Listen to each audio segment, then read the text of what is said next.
one of the greatest players in history was cheated out of his career. I noticed Mahmoud was not standing for the national anthem. Am I saying that everything in America is bad? No. But wherever the bad is, as a Muslim, we don't stand for it. Mahmoud never said, I'm gonna burn the house down, but the Klan burned his house down.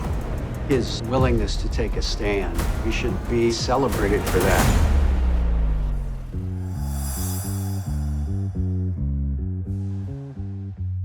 What up, everybody? Matt Barnes here with the message from DraftKings Sportsbook, the best sportsbook out there. The NBA has officially reached the halfway point. We're teaming up with DraftKings to give all new customers a winning offer. Sign up with DraftKings using promo code SMOKE and bet at least $5 on any basketball game. And once you do that, you'll instantly receive an additional $200 in bonus bets. It's that easy. You heard Matt. Throw down $5 on any basketball game and you instantly get $200 in bonus bets in your account. If mobile sports betting isn't available in your state yet, don't worry. You can still get in on the fun with DraftKings Daily Fantasy. Download the DraftKings Sportsbook app now. New customers use promo code SMOKE. Bet $5 on any basketball game and get $200 in bonus bets instantly. That's promo code SMOKE, only at DraftKings Sportsbook. Every Friday, we're teaming up with DraftKings Sportsbook to make an all-the-smoke same-game parlay. Head on over to the DraftKings Sportsbook app now to see who we pick. And if you like them, you can ride along with us. I feel like it's going to be a big 2023 coming for all the smoke same-game parlays. Don't miss it. NBA Top Shot is where the NBA's biggest fans buy, sell, and earn officially licensed video collectibles. Rip packs or purchase individual limited edition moments from your marketplace to build your ultimate collection. From rookies to legends, now you can flex your fandom by owning the greatest moments of your favorite players and teams. Your collection can even earn a once-in-a-lifetime, money-can't-buy experience. NBA Top Shot users have already attended private events with superstars like Klay Thompson, rising stars like Cade Cunningham, and even all-time greats like Magic Johnson. Your entire collection of NBA Top Shot moments never loses quality and are accessible by any device. So they're always at your fingertips.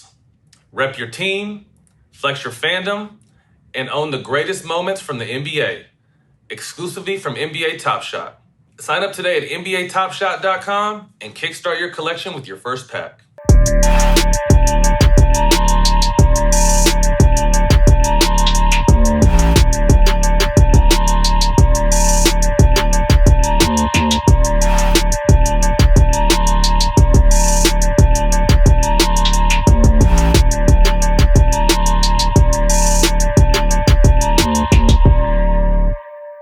Welcome back, All the Smoke, Atlanta, day 2. Day 2. Yesterday was a good day, man. Man, we always killing in Atlanta. And then we finished it off at your house, laughing and joking. Yeah, and then, man, today, special. We finally got a chance to finish the inside the NBA roster off. Yes. And it's only right, man. We finished with the one and only Charles Barkley, Sir man. Thank Charles. Hey, man, thank you. Hey, man, number one, I just want to say I'm proud of you guys, man. Thank you. I'm proud of you for your success. I mean, not the NBA, because that's just talent. Mm-hmm.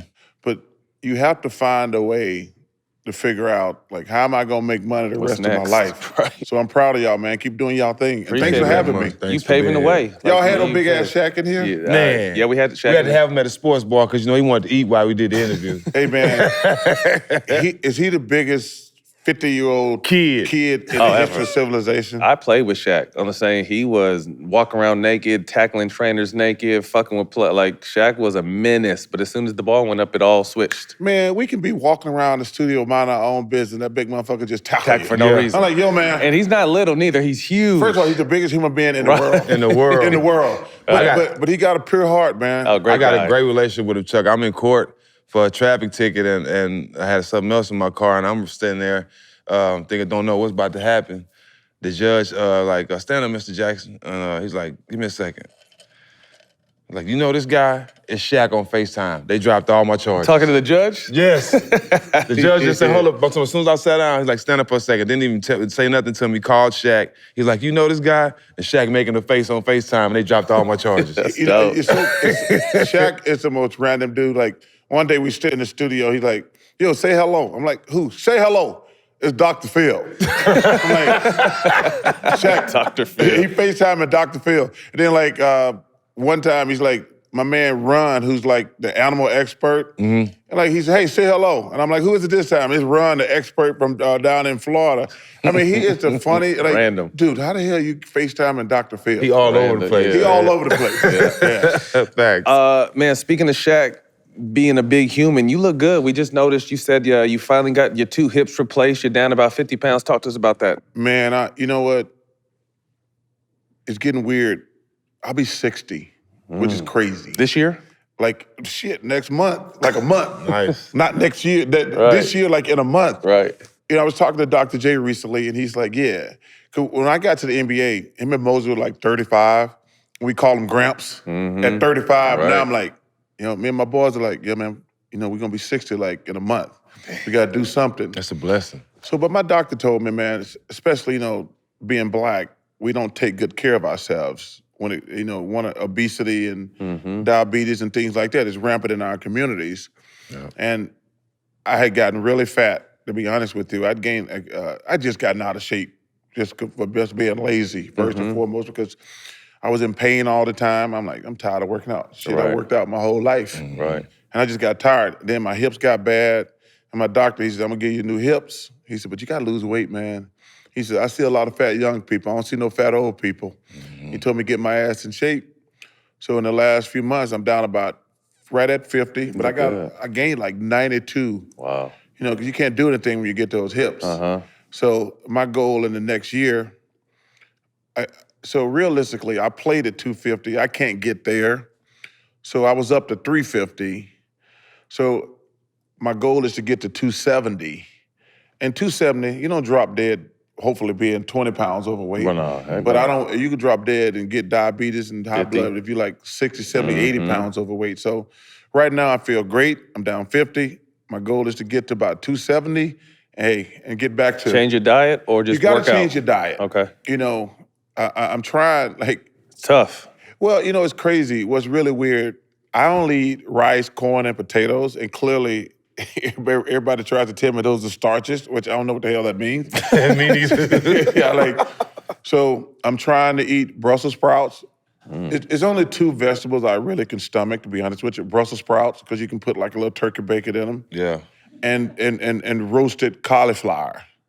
You know, so, you know, I like okra. I'm not eating that shit. Yeah, I can't eat no avocado, but things like that. So, but like I say, you got to eat, because you can't, at our age, you guys are a lot younger than me, I can't work out enough to eat bad. Right. I mean, because when I was in my prime, I told people my pregame meals, I got 2 fish fillets, a large fry, and a Diet Coke. That was my pregame meal. He finished off with the Diet Coke. Well, I want to— the Diet Coke. I was like, let me wash this down with a Diet Coke. But it was crazy the shit you could eat when you like 21, 22. Anything. Yeah. Run I was off. like, after practice, you driving home, I'm like, man, let me pick up me 2 fish fillets, a large fry. Yeah. You can wash that thing down with that big Diet Coke. Yeah. Take my pregame nap. I'm good to go. Ready to go. yeah. Like right now, you pass McDonald's, you gain weight. You don't even look at it. Yeah, that's right. That's funny. Man, recently signed a 10-year mega extension with TNT. Congratulations on that. Thank you, man. Talk to us about that process, because I don't know if it was true rumors that the LIV Golf were trying to recruit you and there was some back and forth. I had no problem with LIV. I told my boys, because some of those guys are my friends, they asked me my opinion on LIV. I said, yo, man, we're not the moral police. Right. The United States do business with China. The NBA do business with China, Saudi Arabia, and everything like that. Don't fall for the selective outrage. And I said, go take that money. You got to take care of your family. I ain't going to say, hey, don't take money from here or here. I said, because if people actually knew where all their money came from, nobody would be working. Right. Facts. Yeah, that's facts. And I said, so TNT called me in, because my magic number was 60, right around there. You know, I've been so lucky and blessed. I played in the NBA for 16 years, been on television for 22, going on 23. Underpaid, though. Yeah, your no, NBA but I'm career. saying if I don't have enough money by now, I'm the biggest fucking, hey, I'm the biggest idiot in the world. If I ain't got enough cash by now, I said, guys, I'm winding down. Because one thing I'm very realistic about, when I'm around old NBA players, I know my shit ain't gonna be working later. But I don't care. I got the privilege to be Charles Barkley in the greatest life ever. But whatever happens down the line, because of my body being worn down, beat up, it's all good. I got to be at my mama's house, my grandmother's house. I got to send my nieces to college. I've lived a great life. And I know my body, whatever happens down the line happens, it is. So I want to be able to like travel the world, enjoy life for the next few years before it all kicks in. Oh, shit, I could drop dead next week. It is what it is. I ain't upset about that. I've lived 60 years, a great life. So I say, hey, I want to wind down. And they said to me, listen, this is the deal. We need you. And I love TNT. They've been great to me. They says, we gonna have to bid on the NBA again. And, you know, we're paying like $2.5 billion a year. That number's gonna be close to probably $4 billion in a couple years. And they said, we need you to stay on if we're gonna bid that type of money. And I said, well, I really wanna wind down. They're like, well, we need you to stay at least X amount of years, 3 or 4 or 5, somewhere in there. But we just want to make sure if you still want to keep working, we want to sign you for 10 years. I said, there's no chance I'm going to fucking be here in 10 years. I'll be fucking 70 years old. And I said, I will stay through the transition if y'all bid on the NBA. And I said, because you guys been great to me. So I signed for 10 years. I don't think it's zero chance I'm going to make it for 10 years. But those negotiations are going to start in the next year. And like I said, it's probably going to be the thing that scares them and they're worried about. You know, you saw with the NFL, Amazon came in. Streaming. Yeah, and bought the NFL. I think the NBA is going to listen to Apple. It's going to want sports now, apparently, and Amazon. So that number could be way more than $3 or $4 billion because Apple and Amazon got all that cash. So the next 3 years are gonna be very interested in the sports world. But I told them, hey, you guys been great to me. I don't wanna hang you out to dry. If y'all gonna bid on the NBA, I'll stay through the transition. I was happy to sign the deal because they were great. But man, you know, I've been so lucky. I wanna thank Dick Ebersol, my mentor, who mentioned television to me. Because you guys in the same boat as me. And man, when this shit over, you're like, I ain't got no job. What I'm gonna do? What I'm gonna do? And I tell brothers this, especially brothers, yo man, you gotta find something to do because you still young, you ain't gonna have no income coming in, and you gotta find a way to keep making money. That's why I told you at the beginning, I'm proud of y'all for doing y'all thing because, man, I call it the owl syndrome. Because I get guys who call me, they're like, yo, man, I need some shoes. I'm like, dude, you would blah, blah, like, call and get some shoes. You're like, yo, man, I'm an owl now. You know, people call like, who? Stephen who? Matt who? like when you call and try to get tickets and shoes and things, like you become an owl, I call it. And I says, oh, you an owl now? I said, yep, I don't get no free stuff anymore. But so you got to find a way to stay in the game. And I was so lucky because of Dick Ebersol to go right into television. But man, that's why you got to start. Number one, you got to save your money. You got to plan for the future, and you got to figure out what you want to do. Because you got to find something to do. Because 24/7 with nothing to do is dangerous. How long you been at TNT? 22. I'm going on 23 now. So them 10 years gonna fly by. Them 22 years flew by. Them 10 years gonna fly by. Yeah, they gonna fly by. But Jack, my thing is, man, I want to travel the world and enjoy my life before I. Slow down. The stuff that we do to our bodies ain't normal. Yeah. And I don't call names, but when I go see some of the old all-time greats and see the shape they're in, like playing sports, it ain't it's the greatest job in the world, but it ain't the best thing for your body. Beat your body up. Yeah, it gets your ass. Yeah, it gets you. Did you see, I mean, obviously the transition you made look seamless and fun, but did you see yourself, I mean, like you said, you're going on year 23 of talking about basketball. No, I had no idea. So when Dick Ebersol called me one day, he says, Charles, you want to get together for dinner? I said, of course.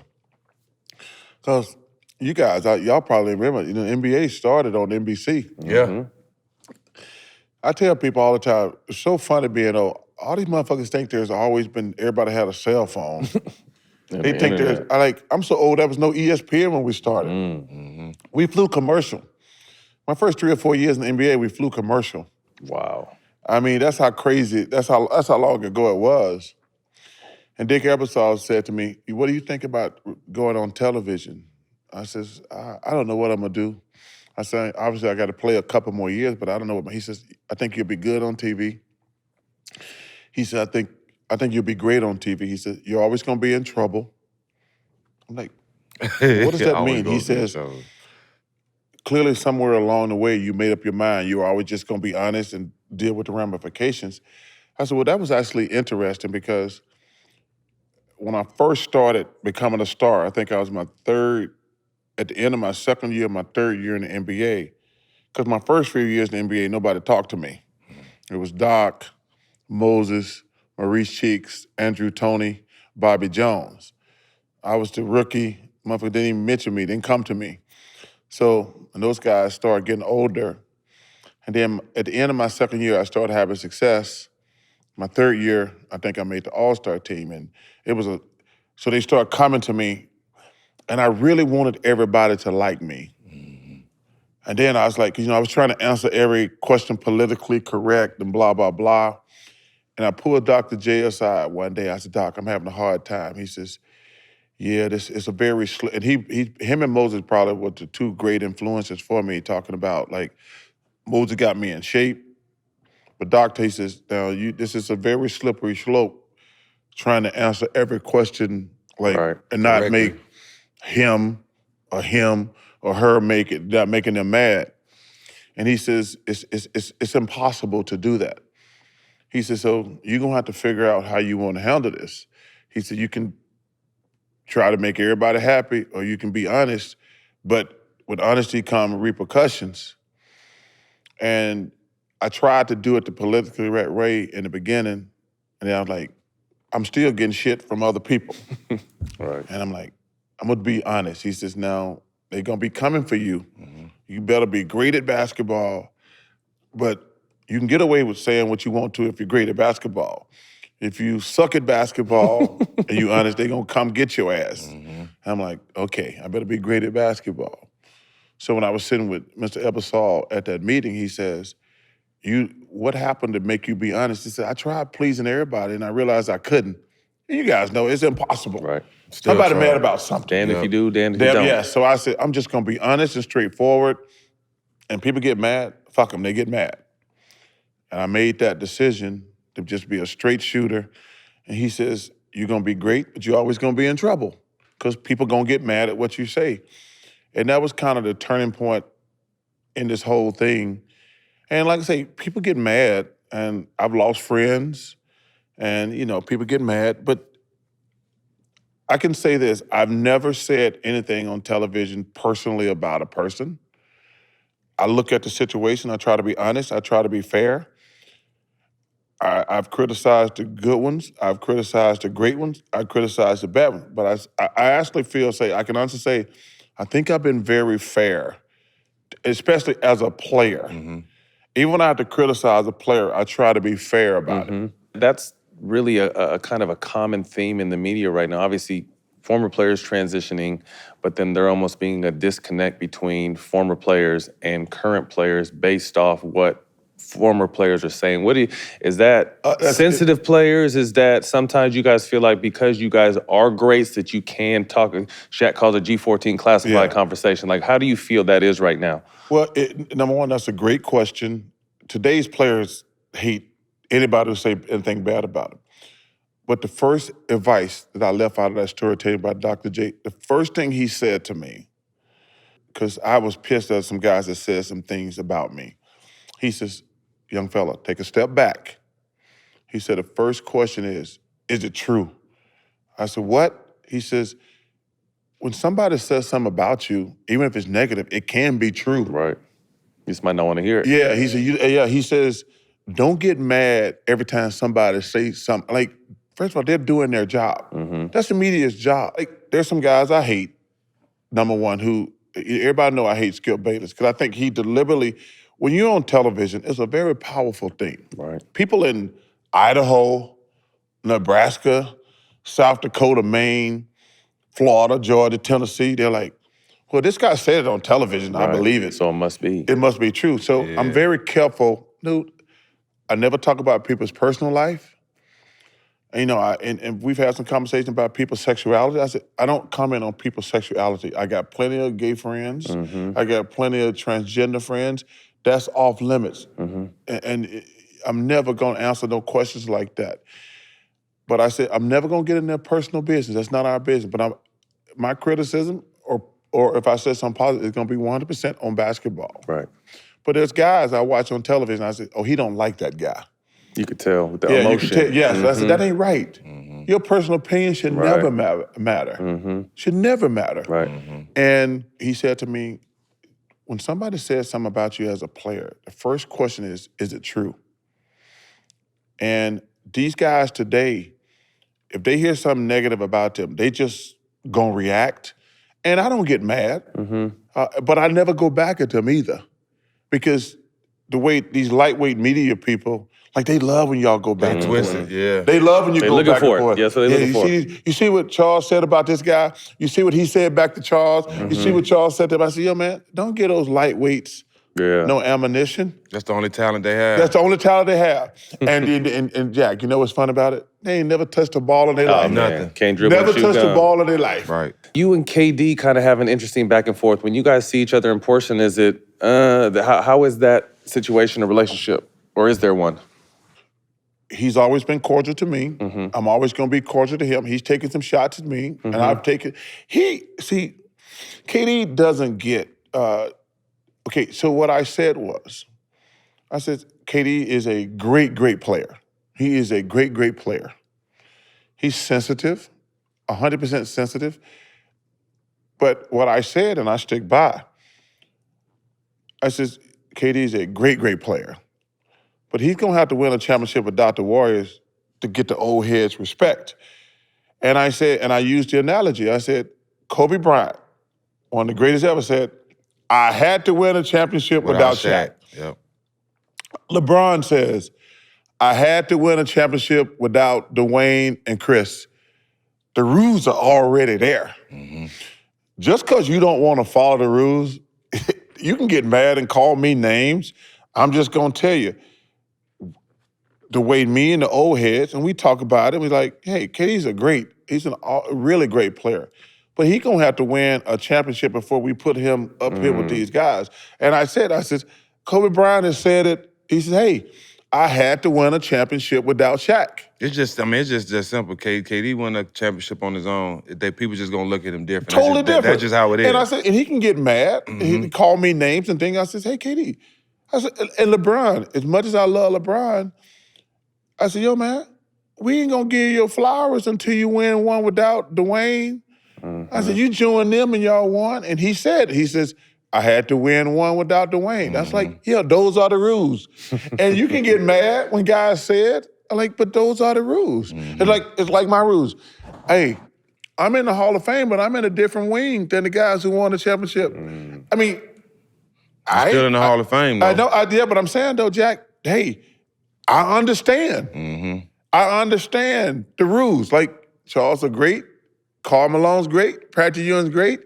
They're not at the table with Magic, Bird, LeBron, Kobe. It's levels to this shit. And I ain't mad at that. I understand that. Now, if I could have won a championship, I can go across the room. But the rules are the rules. We have to play by the rules. And this ain't got nothing with motherfuckers on TV who get paid to talk shit. We talking about players. Right. We talking about players. We understand, hey, I'm not at the table with Bird and Magic and those guys. Hey, yeah, am I a great player? Yes, I am. I understand that. But there are levels and there's tables to this thing. Steph went up last year. Yeah. Yep. Like, he was already in the room. He got to come over, like Isaiah Thomas. He like, yeah, okay, Steph, come on over now. Yeah, come on over now. I said, okay, because AI, Isaiah, John Stockton. Those are probably the 3 best little guys ever to play the game. And Steph was an all-time guy, but now he gets to move over like in the Isaiah category. Yes. Yeah. So man, but I tell him, I say, but I don't mind these guys. But see, the only thing I hate about it, to be honest with you, these motherfuckers, especially KD, Kobe, guys like that, they're all-time greats. But the only time I've ever gotten mad at those 2 guys, because me and Kobe had this thing one night. Remember that game where he wouldn't shoot? We had that game that night. I remember seeing that. And Kobe starts texting me, calling me motherfucker, asshole, you son of a bitch. And Jack, it was one of the funniest things ever. So we got that game, and I said, yo, man, as much as I love Kobe Bryant, what he did tonight was total BS. He wouldn't shoot. I think he took 1 shot in the second half. And I was like, I didn't like that. Ernest said, what do you mean? I said, he was trying to prove a point. They were getting their ass kicked. He don't have a lot of help. I said, but that's what separates him from Michael Jordan. Michael Jordan, when he played against the Celtics, he's like, no, I'm gonna get 60. Kobe was trying to prove a point. I didn't have no help. So he starts texting me after the game. So, we get off around 1, 2 in the morning. He texts me like 25 times, calling me every name in the book. And I'm texting him back, yo, man, pick up the phone and call me. No, fuck you, motherfucker, fuck you. But that's bullshit what you said. We go big. I mean, he called me and this goes on for 2-3 hours. And I said, yo, man, I'm tired. I'm going to bed. Fuck you, motherfucker, go to bed. And it's serious. He texted me probably 20 times. And it was just motherfucker. And we see each other months later. He's, man, I'm sorry. I said, man, you know what? It's all good. You allowed to vent. We hug each other. That's basically what he was doing. Yeah. And then we hugged each other, and we were always cool. But it's never personal. I just didn't like what he did that night. But the point I was gonna make is, these guys, when I had been saying for 3 years, that dude's the best basketball player in the world. He never called me and said thank you. These guys, I can say 9 great things about these guys. You only hear that one. Not one Charles, thank you for the kind words. Nay, I never get that text. KD played like shit tonight. Hey, fuck you, Charles Barkley. I'm getting that on Twitter and things like that. So that's the only time I get mad. I get mad, then I laugh. Right. They never call me and says, hey, man, thank you for the kind words. Okay. But if I say one bad thing, I can say 9 great things. That one Tim. One, they go off on me. And that's the only time. Reposted. Yeah, that's the only time I get mad. I'm like, yo, man, why don't you ever text me saying great when I'm saying how great you are? Right, thank you. You ain't shit. Question, you mentioned Skip Bayless, obviously recently with the unfortunate situation that happened with DeMar Hamlin on the Bills. He just had an untimely tweet, and I think he thought that he could say some bullshit and then say something kind of, meaningful at the end, and we wouldn't see through the bullshit. That was brought to attention, but then also the way he's just kind of been disrespecting his co-host, and you have to see Shannon kind of take a deep breath every once in a while. What is just your take on what he is doing and just how disrespectful I feel like he is to players and now his co-host as well? Openly disrespectful. So I don't like the guy because television is a very powerful weapon. Right. Very powerful. One of my mentors is Mike Wilbon. He's somebody I admire and really respect. And he did my last 3 books, and he's become like a big brother, father figure. But he said something very interesting to me, and I already knew it. He says, man, being on television is crazy. I said, what do you mean? He says, I've been at the Washington Post for 25 years, did it all. Nobody in the world knew who I was. I go on TV for a year. I can't go nowhere without people running up on me. And I said, man, TV is amazing. It's such, everybody know who's on television, especially if you're successful and you're on television a lot. It is really a big, everybody watch television. And Skip, to me, these guys are real people. And I don't mind you criticizing guys. Right. It can never be personal. Right, that's it. And one thing I hate about the media, you can tell guys they like and dislike. You can't talk about people on television like that. You have to be fair and honest with people. And I think he is. You can tell who he likes. You can tell who he dislikes because he makes it personal. You can't say bad stuff about LeBron James. But everything out your mouth can't be bad. Yes. You know what I'm saying? It's impossible. Yeah, it's impossible. It's impossible. And I've said this before. I think LeBron James is the greatest sports story of all time. You know, you look at Kobe, Kevin Garnett, Tracy McGrady. I think those probably three of the greatest straight to high school players to Dwight. the pros. Yeah, that's probably three. Dwight, Yeah. he's great. But they all struggled Yeah. in the beginning. He's been in his prime since day one. Day one. That's why I said, for him to come into the NBA at 18 years old, he was really good. We had his first game, I think, on TNT. Sacramento. Yes. He played really good. But in this generation with social media, he's never gotten in trouble.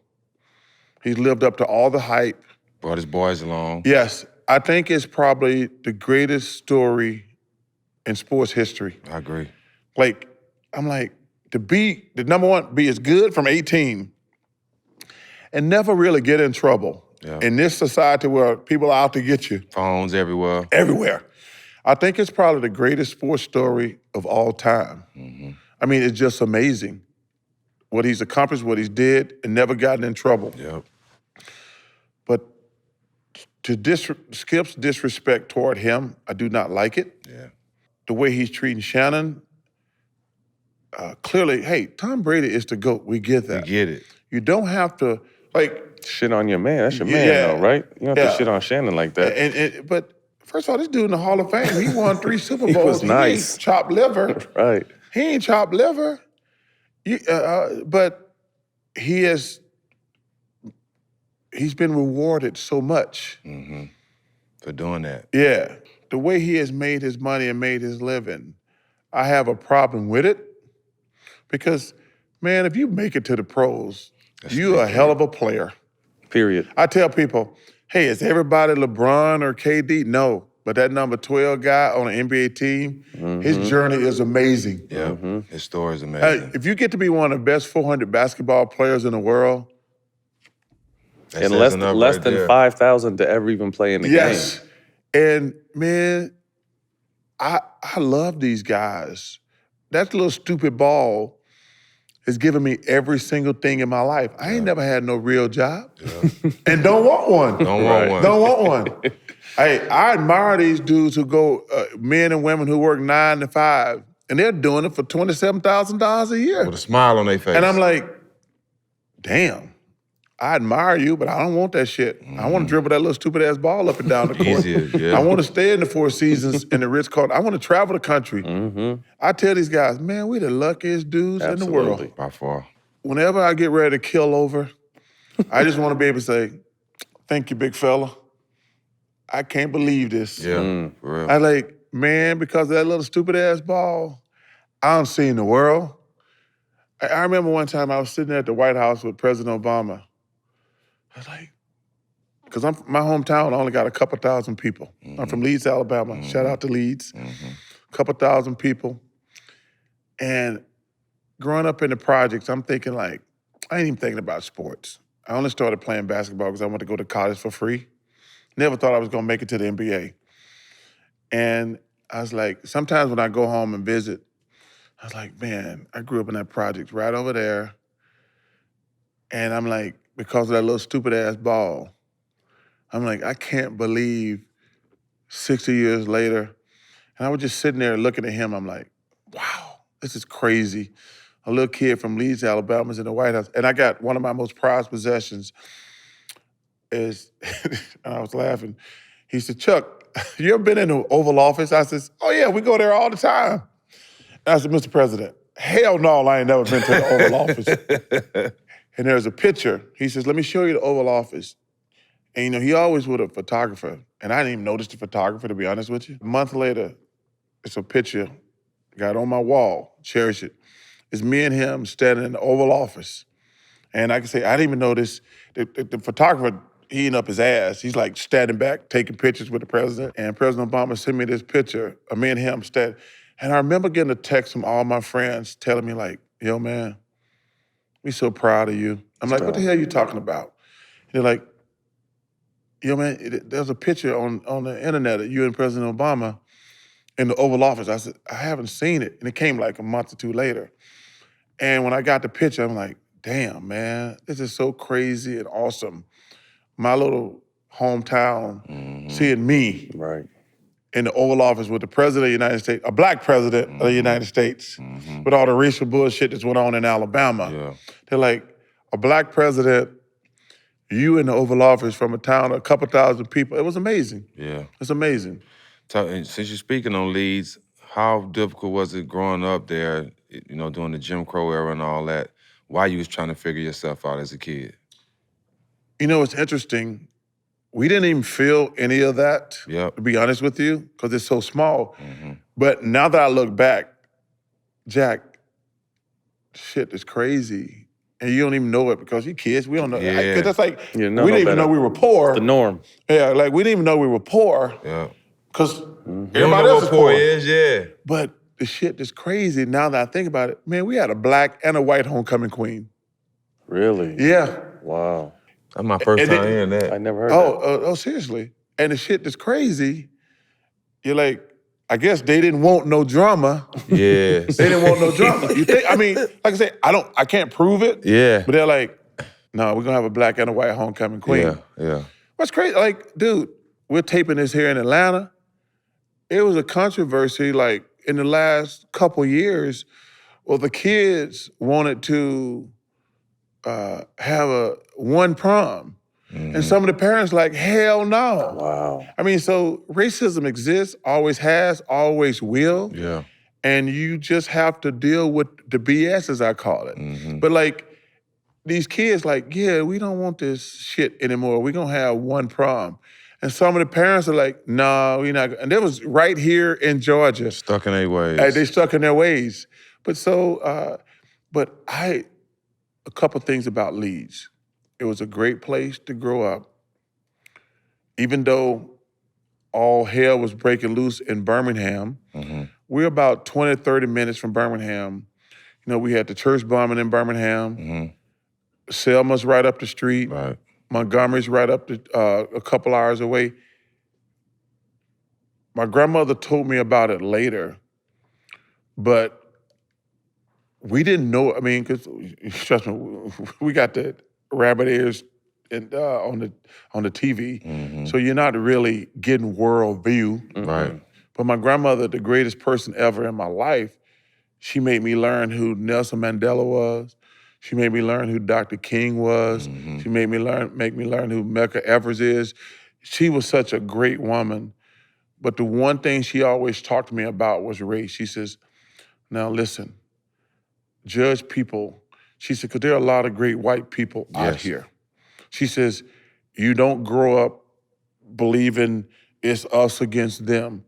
She says, these white people who, in my life, they're amazing.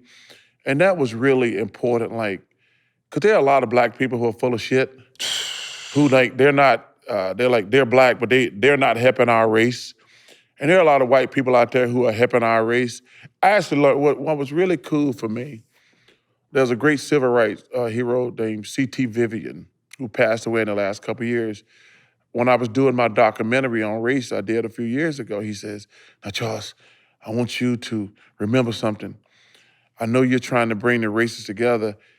I want you to know there's always been a lot of race people being racial together. I said, what do you mean, Mr. Vivian? He says, you know, when we talk about civil rights, we talk about majority of the black people, you know, Dr. King and those guys like that. He said, I want you to let you know that there was a lot of great white people marching with us, got killed, and things. I said, Mr. Vivian, I promise you I'll make sure people know that. And that was really cool. Because in our, you know, Jack, we get, and I'm part of the business too. We're in the media business. Man, we get beat over the head so much on negativity because what's really crazy, negativity sells. Facts.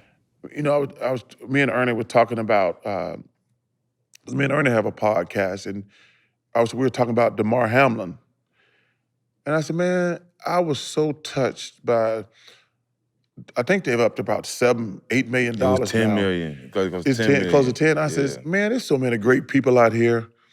But in our business, we don't talk about the great people. No. We tell like, hey, get on TV and talk bad about your coach and other players.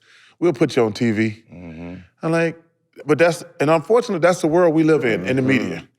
Like Prince Harry. I don't know this dude. Like, yeah, trash your brother, trash the king, trash everybody. Like, yeah, we're gonna put you on every TV show. Yeah. And I don't know if he's telling the truth or not. I don't judge that. That's his truth. But I'm like, yeah, if you're gonna talk bad about the future king of England, you talk bad about your dad who's the king of England, talk bad about your stepmother, like we're gonna put you on TV on every network, you can write a book. Yeah. That's the world we live in now. Yeah. Like I say, I don't know this dude, but we don't talk enough about positive. No. And we just like, yo, man, white people, black people, all type of people gave this dude close to $10 million, as you say. Yeah. And they don't know him. Nothing. But that touched everybody. And I wish positivity sell more than negativity. I say this all the time, like two things. People will tell you, dang, you giving back somebody, but why you posting it? But then again, if I don't post it, you say I ain't doing nothing for the community. My God. You know what I'm saying? It's like crazy. If you post it, you're thirsty for it. But if you don't post it, you ain't doing them. But then again, it's like a lot of people don't understand, man. It's like... we just had this conversation. Number one, first of all, you're 100% correct. And I'm gonna tell you why. So my goal, I've been giving $1 million a year away to charity.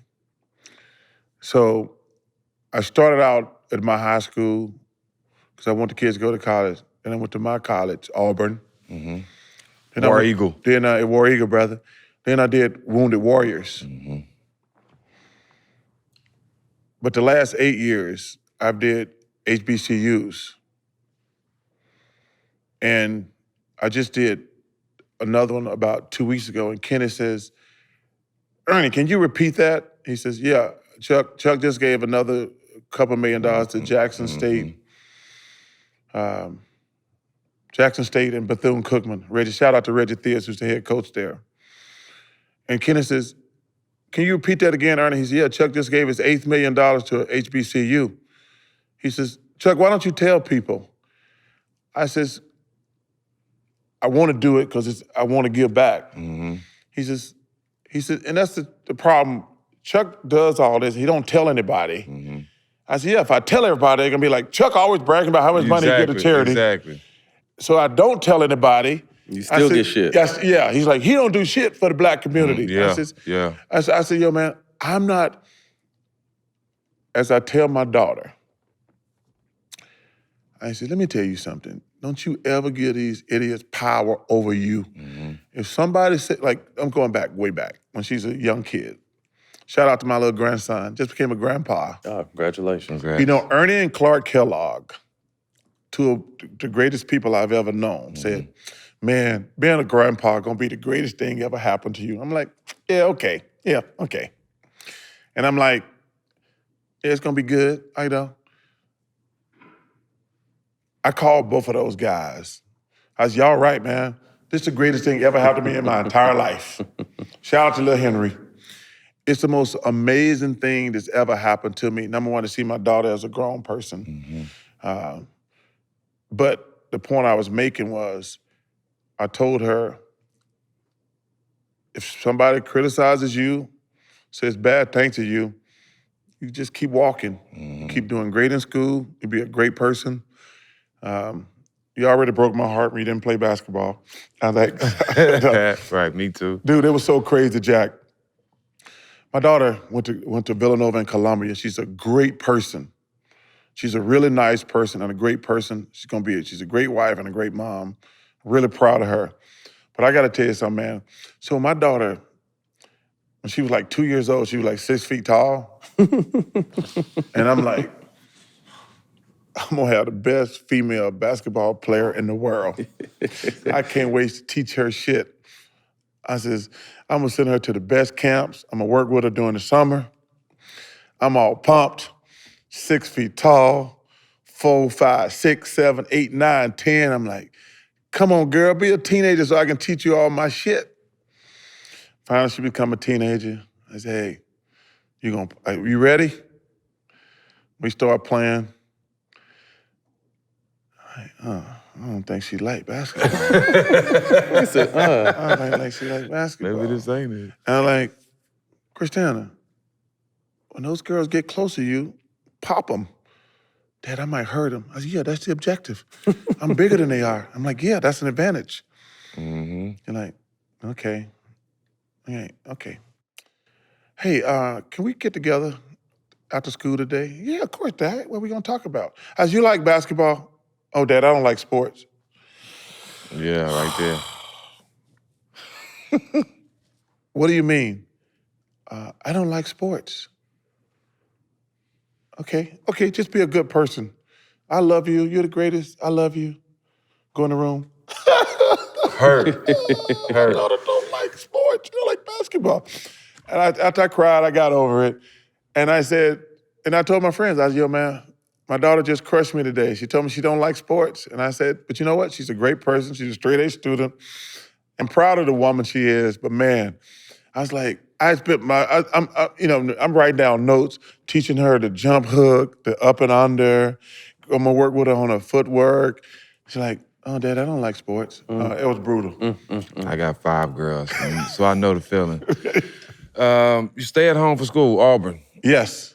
Any other schools was coming at you and So, throw some big bags your way? No. The thing that's crazy, and you guys don't even know this, man, I wasn't even good at basketball. get a growth spurt, right? Yeah. I went from 5'10" to 6'5" in 1 year. I did too. Yeah, so nobody even knew who the hell I was because they're like, I'm not on anybody's radar. And no schools are recruiting me. I'm a 5'10" backup point guard. Point guard. Yeah, I'm backup too. I'm not even no good. I ain't even no good. And so then it's too late to get recruited. So then only Alabama, Auburn, and UAB is recruiting me because everybody's already signed. So I'm leaning toward UAB because I'm really close to my mother and grandmother. Rest in peace, ladies. Thank y'all. Love y'all. Miss y'all. So only 3 schools, big schools, are recruiting me. So UAB's in Birmingham, so it's right there. But they make it to the Sweet 16, and they got everybody coming back. Then Tuscaloosa's close. They actually make it to the Sweet 16 and got everybody coming back. And they signed the best big man in the country, who's from Alabama, a guy named Bobby Lee Hurt, and Ennis Wiley, who's the best point guard in the country. So then I go down to Auburn. Auburn's lost like 12 games in a row. And I'm looking, and I said, these motherfuckers are awful. So me and the coach are sitting there, and I said, Coach, you got a pen on you?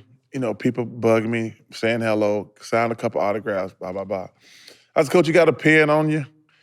He says, oh, you big time. You gonna start signing autographs and shit. I said, no, I'm signing here. He said, what? He says, I'm watching our team play. These motherfuckers ain't no good. I can play here. And it turned into the best decision ever, going to Auburn. But, Jack, I tell these dudes, you know, I talk to players all the time. I say, listen, don't talk to me about the education part, because if you want an education, you're gonna get it. I said, your number one criteria is when you're deciding where you're gonna go to college is playing time.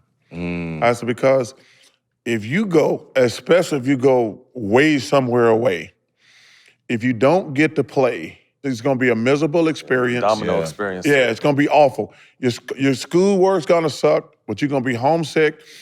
Because what people don't understand is, man, everybody can play in college. Yeah. Everybody can play in college. Because when you're in high school and you're a great player or a really good player, you're only gonna play against 5 to 10 players who are on your level. Yeah. But when you go to college, everybody's on your level. Everybody's on your level. When you go play Vanderbilt, like, damn, they got good players. You go Mississippi State, I go Jeff Malone, Kilpatrick Wells, Dominique had Georgia, James Banks, Vern Fleming, Terry Fair, and those guys. Alabama had Bobby Lee Hurt, Eddie Phillips. So the number one criteria, like, yo, man, you need to get to play. So Auburn gave me a great opportunity to play, and I got to play right away as a freshman, and it was 3 great years, and I loved it. Any good stories from Bo? with Bo Jackson? Well, so we had a great high school football team. You know, we all, all the jocks hang out. So we played Bo's high school. And Bo's one of the few athletes who the same size in high school as he was in college. God damn. Yeah. He was a monster in high school like Yes. that? Like everybody else get bigger when they go to college. He was there already. Bo, we go play Bo's high school. And it was one of the most amazing things. Like every time he touched the ball, that he either scored or broke like a 15, 20-yard run. And I was like, he's already bigger and faster than everybody else. And like, he's bigger than our defensive lineman. But it was so beautiful to watch. And then he comes to Auburn the next year. And I tell people one of the coolest things for me was getting an opportunity to watch that dude play football every Saturday in person. And we are great friends to this day. But I just like being with that dude. But man, it was a pleasure and an honor to watch that dude play football every Saturday. That talented. Man. That's unbelievable. 84, you go in the draft, you go number 5, same draft with MJ and Hakeem. What was the state of the league in 84 when you came in? You know, I spent the last couple of days with Magic Johnson shooting the Capital One commercials. And every time I see him, I tell him thank you. Because Magic Johnson and Larry Bird are the two most important figures in NBA history. I agree. What people don't understand, to answer your question, people look at this thing now where guys are making $30, $40, $50 million. When I came in, it was David Stern's first year, the average salary was $200,000. Magic and Bird, those guys changed the entire trajectory of the NBA and made it what it is today. Because Magic, and I told him this story, I says, and I'm playing with Dr. J. and Moses. I remember the first time Magic, when he made $1 million, we were going around high-fiving each other. We couldn't believe an NBA player made $1 million. Wow. That was Magic. He was the first player to make $1 million. What year was that? It was 85, 86, somewhere in there. But he sounded like it was like a 20 25 years, 25 million. $1 million a year. Right? Yeah. And we, like, me and Doc and Moses, like, right. I'm not talking about regular guys on the team. I'm talking like, they had never made $1 million before. But it's all, so the state of the league was like, 2 black, bunch of druggies, a bunch of thugs. The finals were tape delayed. It's crazy. There was only 1 game a week. And it's all because of Magic and Bird, who changed the whole dynamic of the league. So every time I see those guys, I want them to know, man, thank you. It took a kid from Leeds, Alabama to, like I say, I was able to build my mother and grandmother a house. Yep. I was able to send all my nieces to college, my daughter to the best colleges, because one of the greatest travesties of this country, the greatest country in the world, is what we charge these kids to go to school. Ridiculous. It's ridiculous and a joke, because what we do is we eliminate probably 70, 80% of kids who are probably smart enough. Just don't have the opportunity. They can't borrow that much money. Can't afford it, Like, I mean, my daughter loved going to Villanova, loved it. She loved going to Columbia grad school. There are a lot of kids who probably just as smart as my daughter who got no chance of going to Villanova or Columbia, but because of economics, they can't go to those schools. So, man, I wish we could find a way to do something about that. Really help. Very rare for a top 5 pick to join a staple team, and you spoke to Moses' importance and Dr. J. How important were those 2 guys and right off the bat, as soon as you landed in the league? Moses is the best thing ever happened to me from a basketball standpoint. So, Maddie, when I was in college, I played about right at 300 pounds. My weight fluctuated between 290 and 300. I was out, that's only 1 meal. So I, It's only yeah, 1 meal. it's only 1 meal. So I played about basically $295, but I was having success. I think even to this day, I'm the only person. Guys didn't leave school early. You only left after your junior year in my day. So I think to this day, I'm still the only person to lead the SEC in rebound in 3 straight years. So I don't think anything wrong. At 295? Yeah. Damn. Oh, yeah. And Jack, I don't think I'm having success. I don't think I'm doing anything wrong. Like, one of the hardest things in life is when you're successful to know if you're doing anything wrong. Right. So I'm leading the SEC in rebounding as a freshman. I'm leading the rebound sophomore and as a junior. So I don't think that I'm doing anything wrong. And I get picked number 5 by the Sixers. If it ain't broke, don't fix it. Yeah, that's right. But I'm not, now I'm playing with real players. Can't play at that weight, but don't know it. Just, I'm a rookie. Hey, rookies ain't playing a ton.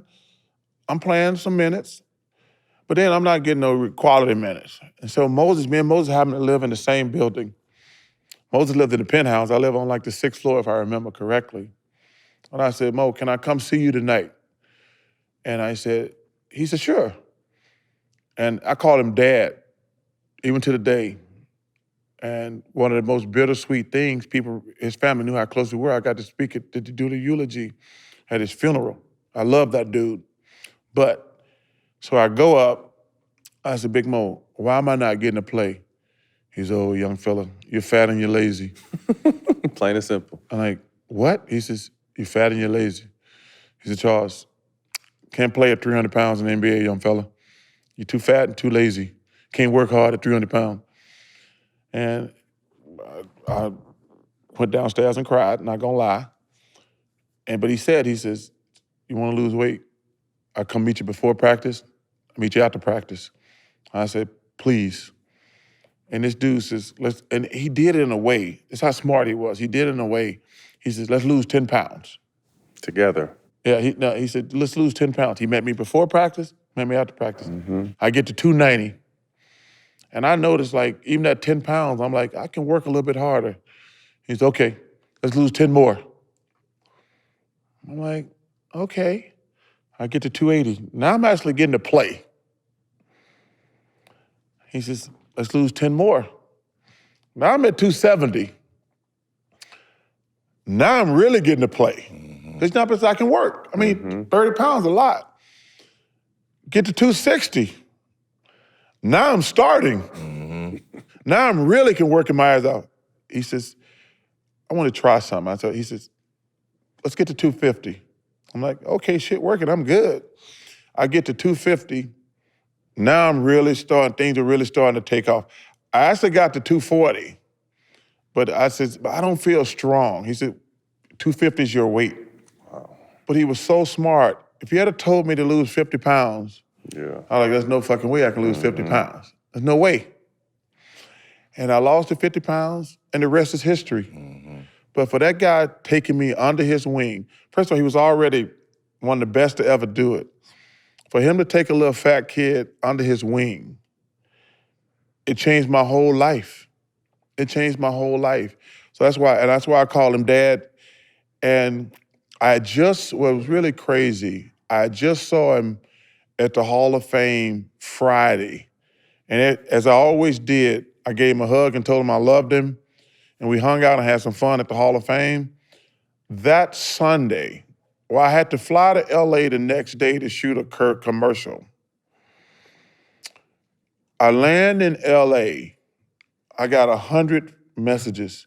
Yo, man, you all right? You all right? I'm calling to check on you. I love you. And I'm scrolling, like everybody's checking on me. I'm like, what the fuck? And then finally says, man, call me.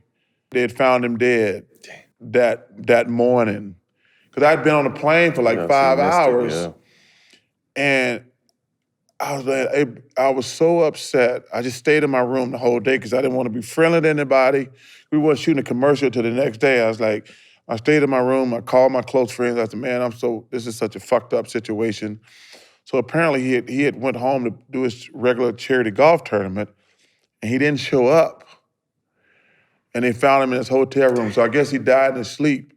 But man, when I got that call, man, it was one of the worst days of my life. But I thank him for taking this little fat kid under his wing because, man, 'cause you guys know, y'all been around a long time. We seen motherfuckers eat their way out the NBA. Oh, yeah. So, man, Moses, he's the most important person. You know, and Doc was great. He taught me how to dress. He said, hey, because Doc was always immaculate. To this day. Yeah, he's like, Chuck, this is professional basketball. We don't dress. You can't be wearing warm-up suits everywhere you go. He says, we're professionals. And he taught me how to dress. He taught me how to save my money. Because he says, yo, man, how many cars you got? I said, I got like 6. He says, well, how many can you drive at the same time? I'm like, what do you mean? He says, why you have 6 cars?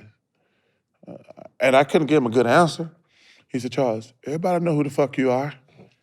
He said, you ain't got to impress these people. Everybody know you Charles Barkley.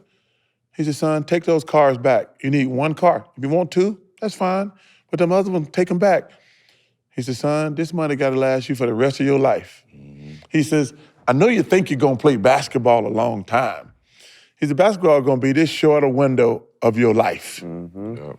He says, this money got to last you the rest of your life.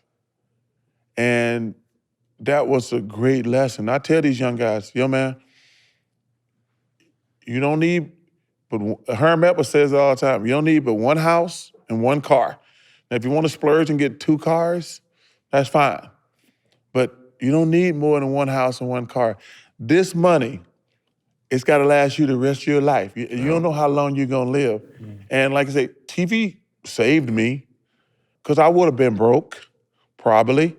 Because, you know, we as Black people, for some reason, we feel this need to take care of everybody in our family.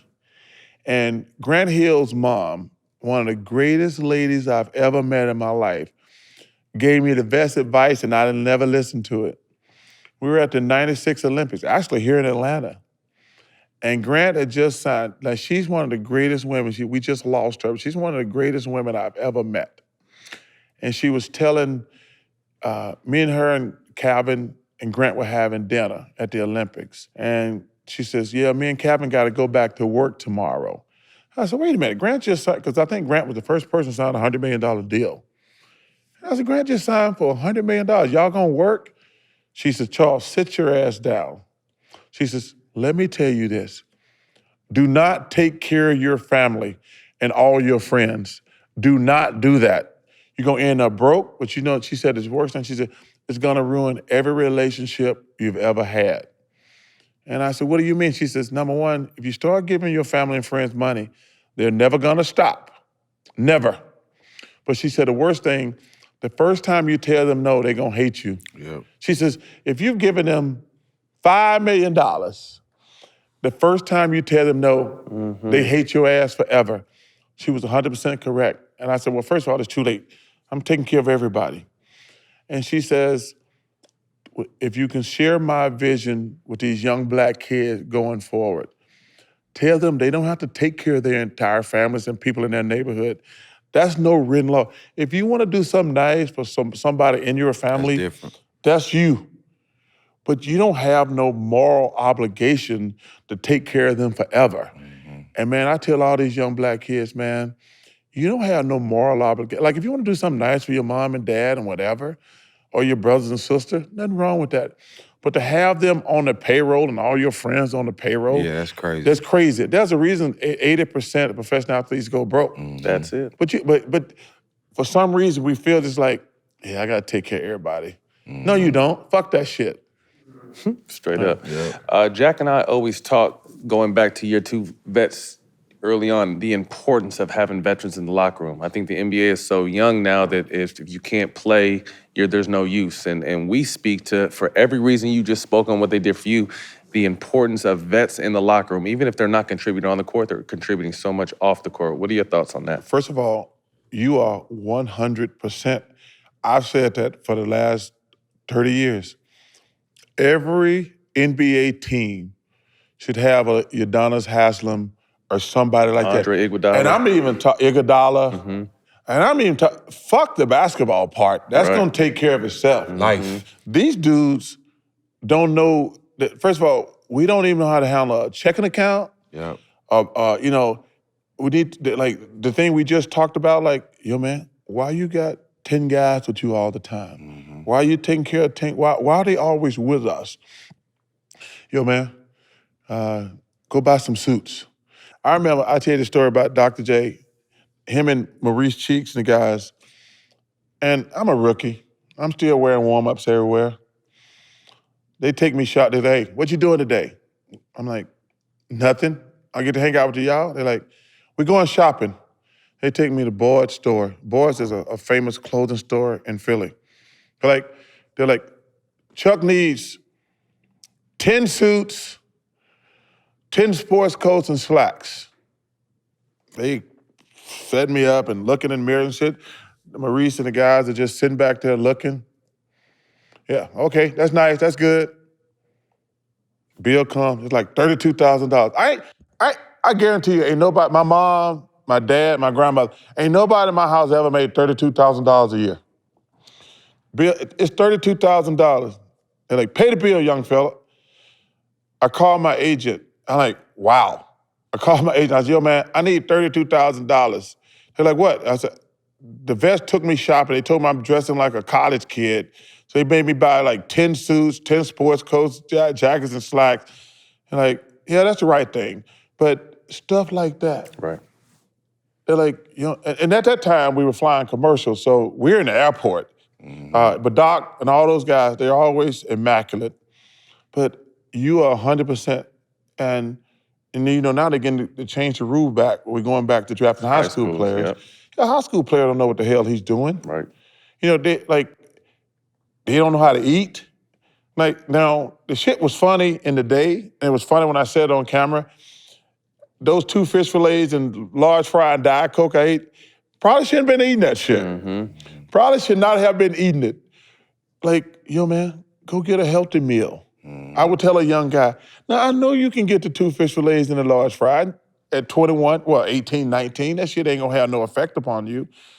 But you need to learn good habits. Go get that carb To salad. share it with your kids. Because, you know, like I said, you don't, hey, you can share it, like, obviously I talked about earlier, obesity, diabetes, those are big problems in the Black community because we don't know how to eat. When you get in our position, like, yo, man, teach you how to eat. That's like, I teach all my friends about credit cards. I remember in college. Shout out Capital One. Shout out Capital One. Yeah, not yeah, shout out Capital One, but like, you know, in college they send you MasterCard and Visa. The Discovery cards. Yeah. Burn them out. And I remember me and all my teammates, we go shopping like every weekend. And we'd be like, high-fiving each other like, man, we getting over on these white folks. Shit. We bust buying shit. And then we were like, hey man, we really getting over on these white folks. They sending us credit cards, blah, blah, blah. And then we pay the minimum, we go shopping every weekend. And then when I get to the NBA, my agent says, you got bills we need to take care of? I said, yeah, I got some bills. And he says, hey man, what all these bills you got? I said, man, we were getting over on those white folks. We were buying all this shit. He says, are you serious right now? I says, what do you mean am I serious? He says, so y'all been buying all this shit, paying the minimum, and keep buying shit. He said, son, you know how credit cards work? I says, yeah, you get them and you buy shit. Gotta pay all that back. He like, son, you only paying the interest. And he says, you see this thing you bought for $2,000?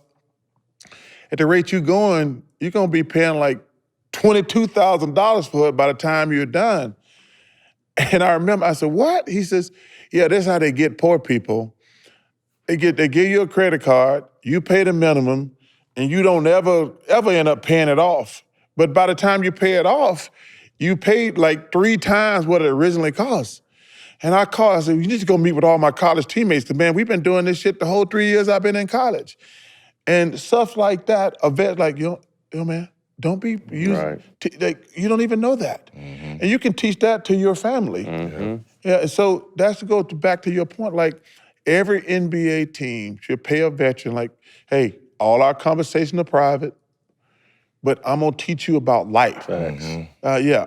And the thing is, just like, yo, man, I know the game ain't to 7 o'clock. I know you can stay out to 3, 4 in the morning and sleep all day, but day sleep ain't the same as a good night's sleep. Right. Shit like that a vet will tell you. Like, like Doc, they tell me sometimes, hey, man, we got a big game. Go to bed. I'm like, well, hey, day sleep ain't the same as night sleep. Like, vets tell you shit like that. So, man, I'm 100% with you. Every team should have like a veteran liaison, like, hey, you can ask me anything. I'm not gonna go rat to the team. I'm not gonna rat, but you're gonna have to listen to me. I think stuff like that would be huge. Absolutely. It will be, because not only just teaching them about life, but I had guys like Steve Smith, Kevin Willis, to teach me how to be a professional, especially as a young kid. I'm coming into, I know it's a game, but no, it's a job now. You got to be a professional. So all that stuff helped me be a better professional. So that definitely matters. Coming to the 100%. league, yeah. And the two guys you mentioned, two of the best guys I've ever been around. Yeah, solid They're guys. two of the best guys I've ever been around. We recently had Magic on our show talking about the Dream Team. And it was some crazy stories he had. Everybody got their own story of what went on. What's your take on the Dream Team? It was crazy. It was incredible because it's like, you know how, like, first of all, we all got tremendous egos. To be great, you got to have an ego. And with the perfect storm, so Magic was pissed because Scotty had just locked him up in the finals. So he wanted revenge. Clyde Drexler kept insinuating that he was mad at, he thought, I'm just as good as Michael Jordan. Yeah. And Michael's was ballistic. So you got those two matchups. You got me and Karl Malone, we're the two best power forwards in the world. And we're like, motherfucker, we're the best two, but I'm the one. I'm not two, yeah. Then you got Patrick and David trying to prove who's the best center in the world. And it was like, we are like, no, motherfucker, I want you to know. Everybody was just like going at it like that. And it was so intense. And it was so much fun because we had respect. Like, Carl's one of my best friends. But like, I want that motherfucker to know, no, I'm the best motherfucking power forward in the world. The world, yeah. And I get a chance to prove it. You don't have John Stockton and those guys, and I don't have we get to prove it every day. So you had that backdrop. So every day was like a game 7. I mean, it was so intense. But we still remained friends after it was over, but man, our egos, like it was so much fun. But it was in the practices. I've never in my entire basketball life, I've never been in anything as intense as those practices, because everybody had something to prove. But it was so much fun though, man. It was awesome. Was it the passing of the torch where it's kind of MJ's was kind of coming on his, or he was there already? He was already there. But he was already there. Magic explains it as kind of the passing of the torch to his NBA. It was his NBA. He was already the man, but what that did was it took us worldwide. And David Stern, who's a genius, everybody that made the NBA a real international game. Because when you talk to guys like Dirk Nowitzki, Steve Nash, Detlef Schrempf, great players, they're like, that's our first, Tony Parker. He's like, that's the first time I really knew about NBA basketball. Because, at that time, I'm so old. People don't even understand. People think basketball always been on television. There used to be one game a week on NBC. There was no ESPN. There was no TNT. So most people in my generation, they couldn't get games overseas and things like that. Right. All those guys, when you talk to them, it's like the NBA, that was my first recollection of NBA basketball, was the Dream Team. Yeah. And so, but it was so crazy, man. I'll give you an example. So in our hotel, you couldn't get in unless you were on the Dream Team or NBA or part of the Olympic thing. So from here to that wall was the bus. There was 3,000 to 5,000 people standing there every day just to watch us get on the bus, screaming the whole That was time. Barcelona? Was that Barcelona? Barcelona, yeah. I mean, like, they could only see us like 20 feet to walk to the bus. It was like 3,000 to 5,000 people out there every single day. Along the highway, because we had, this shit's how crazy. On the side of the bus, we had a cop with on front and a guy with a machine gun. On each side of the bus, we had 3 police cars in front, 3 police cars in the back, and a helicopter above the bus the whole time. So people knew we were coming. Along the highway, there must have been thousands of people just standing Hold their cars on the over. side of the highway, just holding up signs. Yo. It was the craziest thing. Like, we're driving, there's people on the highway holding up Magic, Bird, Jordan signs. I mean, it was surreal. I mean, it was like, and we were kind of in shock, to be honest with you, because we didn't know how big it was going to be. I mean, we knew it was gonna be something, but to see it live, like, yo, man, there's 3,000 people standing outside the hotel just to get a glimpse of us. Right. I mean, obviously Magic, Bird, and Michael were the 3 guys, but like, we were in their flow. If I'm not mistaken, big. you led that team in scoring, though, didn't you? I led it in scoring, and Yeah. rebounding. It Yeah. was easy, though. Yeah. It was easy though. Basketball, man, basketball was so easy to me. I got the best compliment ever from Chuck Daly. He pulled me aside one day. He says, "You're the second best basketball player in the world." I said, "Who bet me?" And I started laughing. We both started laughing because obviously Michael was. He says, "I can get an appreciation watching you play every day." I said, "Coach, let me just tell you this." I said, "I'm a really good player. I can get you 30. I can get you 20 rebounds." I said, "It's hard to do it when the whole defense is stacked against you when you're playing in an NBA game." Yeah. I said, "But when I'm playing with these dudes, Easy. this shit is easy." I said, "I can score anytime I want to. I can get a rebound anytime I want to." I says, this like when I got traded to Phoenix, when I got MVP, I said, man, I've been a great player. I just got help now. Yeah. I said, I got Dan Marley and Kevin Johnson. I said, but I was a much better player in Philly. I just didn't have no help.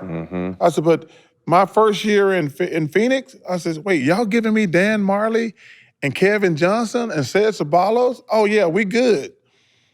I mean, we good. And so it was easy. If you're a great player, the game is easier with the better players you play with. Yep. Round mound to rebound. That nickname. So if you go back and look at my history, so we were trying to drum up support at Auburn because, we're a football school. So they came to me and says, hey, do you mind? Because they were going to do a story on me for Sports Illustrated. And I said, whatever y'all do, whatever help the program, because I need some help. I need some help. Because we ain't no good. I need some help. And they made a list of like Crisco Kid, the wide low from Leeds. Crisco Kid, wow, you was a ball-headed out. Crisco, what was Crisco? You know the cooking oil. that the cooking No, I'm saying, grease. but what it had to do with? No, just You like it has food? something to do with food. Yeah. See, you don't know anything about that big ass white Yeah. log. Yeah, that big scoop. Yeah. big scoop of Yeah. Crisco, The yeah. blue jar, yeah. Crisco Kid, The Crisco Kid. wide low from Leeds, Wide low from Leeds. bread truck, the good time blimp, the round mound of rebound. So they had. They call him the bread truck now. Yeah. Though. All that money he getting, he the bread truck. Yeah, no, so they had a list. Because actually, I remember doing something on camera one time. There was about 10 of them total of nicknames they had for me. And I think bread truck, I was bread truck for a minute. And then by the end of my sophomore year, I was leading the league in rebounding again. I think that's when it switched to round mound and rebound. Round mound and Yeah. rebound. But man, it was like they were doing anything to drum up support. Yeah. That was good. Yeah. That one stuck with you though. Yeah. Round mound and rebound Yeah. stuck with you. Obviously, you spoke to going to Phoenix. You're traded to Phoenix after the Olympics. What was that first experience like? I mean, I tell people I got a chance to play for 1 year, but I loved Phoenix, Scottsdale area. Obviously the team was great, but what was that experience for you for the first time being out of Philly as far as a professional goes? It was great for the fact, when we play an NBA game, you just go to the city. Sometimes you're only there for like 12 hours. Right. Yeah, right about it. So I had never really spent any quality time in Phoenix. You fly in, you play. You might get to there the day before. And, you got stuff to do. You play, then you leave. Or you fly in after the game in the city. You play, sleep all day, play, then go. When I got traded there, I'm like, man, it's December, and we're walking around in shorts. I'm like, damn, we don't have to be cold all the time? Philly's cold as shit, too. Oof. Once it get cold in Philly, it's cold the whole year. You're like, nah, let's don't do shit. It's cold outside. Right. I'm like, Phoenix, hey, man, it's nice. Let's go play golf. It's December the 15th. It's 70 degrees. Let's do this. And we got the best record in the NBA. Mm-hmm. And we had a couple pivotal moments. We get off to a slow start. The Bulls, we picked to go. So I tell these guys, I'm with the owner, the team. I says, okay, this is the deal. We're going to the finals. I said, I think I'm the best basketball player in the world. We're going to the finals. And This is at the beginning of the season? Yes. We're going to play the Bulls for the championship. And I says, I think I'm the best player in the world. Michael just got more help. And this is the deal. I don't need no bullshit. We're going to the finals. We're going to get there. So we get off to a pretty good start, and I know Michael. They're hyping the game up. Best team in the East, best team in the West. They come in, and I know Michael well. They stomp us. I go ballistic. I say, hey, man, I fucking told y'all what we're gonna do. That motherfucker came here, he sent me a message, and we didn't meet the challenge. I says, we ain't working for the job we got. We're working for the job we gonna have. Mm-hmm. We gonna have to get better and quit fucking around. I said, we're not on their level right now. And that was the first turning point in our season. And we went on a long winning streak, and we got it together. And we finished with the best record in the NBA. First round of the playoffs, Kevin gets hurt. No number one seed is ever lost. We're going to be the first. We play the Lakers. Kevin's hurt. We lose the first two games at home. This best of five. After the game, we devastated. I'm like, damn, I'm in trouble right now. I got to figure something out. Our coach, Paul Westphal, just passed away. Rest in peace. Mm-hmm. I'm sitting in my locker. I'm like, what the hell am I going to do? I got to get this team ready. We're going to LA tomorrow. I'm thinking, like, what I'm going to do. The motherfucker rushed toward me, like 20 of them. Says, did you hear what your coach said? I said, no, I didn't. They're like, your coach said, guys, not gonna say much tonight. They kicked our ass twice. This is what's gonna happen. We're gonna go to LA, win game 3. We're gonna go to LA, we're gonna stay there and win game 4. They're gonna come back here, we're gonna kick their ass in game 5, and we're gonna say what a hell of a series it was. And I says, oh, well, coach is right. Let's go. I said, hey, our coach said it, and I gotta tell you something. I don't know what coach was doing, but it changed. The light came on in the locker room, And I didn't even have to answer no question about us choking the first 2 games in the 5 game. He said, you guys gonna be the first #1 seed to ever lose to the 8th seed. And man, we went to LA for game 3. Them motherfuckers had Randy Newman. We love LA. The crowd going crazy. Right? We played great. We actually beat them in game 4. Bad. Come home for game 5, it's a dogfight. And James Worthy comes up to me after the game. He says, now you better go win this thing. He says, y'all showed me something, go win this thing. The next round, we play San Antonio. We beat them in 6. I think that's when I hit the shot to close down the arena. 3. That dumpy ass arena y'all had down there. Alamo Dome. Yeah, no, Hemisphere. Hemisphere, yeah. That was the last game ever played there. And that really was the and one because he knocked you down on that 3. Yeah. That was the and one. Yeah, and then we play Seattle. Probably the best 7-game series I ever been in. The best game I ever played in my life. Game 7, when I had 44 and 24. Best game I've ever played in my life. I remember this. It was a great series. We win 1 and 2, they win 3 and 4. We win 5, they win 6. And I pulled Frank Johnson aside. He was like my vet to talk to the young guys. I said, hey man, because everybody's quiet on the plane. That's a long-ass flight from Seattle. I says, Frank, get back here, I need to talk to you. I said, what I gotta do? Everybody's down, everybody's nervous. Everybody's nervous for game 7. Not scared, just nervous, it's hyper. Right. It's a long 48 hours for those game 7s for getting ready. And I said, Frank, I got to get this team emotionally ready for game 7. What do I need to do? He says, oh, I ain't worried. We got game 7. I said, what do you mean? He says, let me ask you a question. Have you ever been to the finals? I said, nope. He says, I got the best fucking basketball player in the world on my team. And you ain't gonna let us lose game 7. And I says, what? He says, Charles, you told me you were the best basketball player in the world. You got 1 game to get to the finals. You ain't never been to the finals. He says, you better not let us fucking lose. I said, we good. And I said, before game 7, I said, boys, we going to the finals. Get on. Let's go. Get on my back. We going.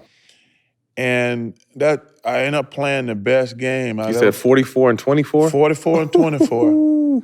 And The Western Conference. And I did. I said, we going to the finals. Y'all get on my fucking back. We're going. And we get to the finals. So game 1, that's probably the most disappointed I've been in myself as a player. So we play in the Bulls, game 1, and you guys both been in the finals. It's different than the regular season, different than the playoffs. Totally different. Every motherfucker in the world is there. It's a bill. So we come out for game 1, and my team is, the way I normally did it was, I normally tried to get everybody involved in game 1 to get at home. I'm more aggressive on the road because, that's what stars do. They're more aggressive on the road. So game 1, I was like, I need to get these guys started so they can get their confidence. Everybody's a little nervous. I'm not nervous, but these other guys never been in high-pressure situations like that. So game 1, I was like, I was a little passive. They beat us. Game 2, I said, fuck this shit. I'm going for it. And I said, whatever it takes. And I come out, I'm fucking so aggressive. But Michael know I'm fucking aggressive. He's like, I can see he's talking to Horace and Scotty. He's like, y'all gotta slow that motherfucker down. Because Horace, to me, was one of the more underrated players. Him and Scotty, man, when they doubled me, I couldn't see shit. Long. They were so long and athletic, I couldn't see shit. But I still, I finished with like 48, 49, somewhere in there, 26, something like that. But Michael fucking had like 55. Ooh. That motherfucker would not let me win that game. And I 40 remember, and 20 though. Yeah, I remember going home. When I got home, my daughter was upset. And I said, I had told her before, I said, ain't nobody in the world better at basketball than your dad, and we're gonna win this fucking series. When I got home, she was crying, and I was like, she's, Dad, I thought you told me y'all were gonna win. I said, Christiana, I ain't never said this before. I think there's somebody better at basketball than me. You know? Because, you know, it's Michael and Larry and Magic. I says, I love those guys are all great, but I says they're great because he has Kareem, he has James Worthy, Michael got Horace and Scotty, and Bird got McHale and Paris. I says, I know I'm just as good as those motherfuckers, but they just had more help. Yeah. But I said, but going back to the 40-20 game, 24 game, I was like, I can will my team to win. But Michael, that night when I was like, this motherfucker ain't gonna let me win this thing. Like I said, I had my 40-something and he had fucking 55. So I said, hey, you know your dad, he ain't never gonna quit or give up. We gonna be all right. Right. So we go to Chicago, and that's a triple overtime game. We win. And I'm like, okay, I might can do this thing. The next game, this motherfucker go, okay, so this, Here you come. No, so the next game, I think he had another 55. He was gonna end this shit. He was gonna end this shit. And they beat us. It was a hell of a game. Then, before game 5, like, guys, we're gonna be all right. So, all day long, you know, you don't do shit. You can't go out, especially on the road. Is there back and forth between you and MJ off the court at this time? No conversation. We put our friendship aside. Yeah. So then, all day on TV, these motherfuckers on TV, boarding up the city, telling people to calm down when they win a championship tonight. Preparing for the championship, No fires. You know, man. By the time we got to the gym, I said, hey, man, ain't no fucking way we losing this bitch tonight. Because, you know, I'm sitting there steaming the whole day. Every channel, you try to get away from that shit. Hey, we're boarding up the city.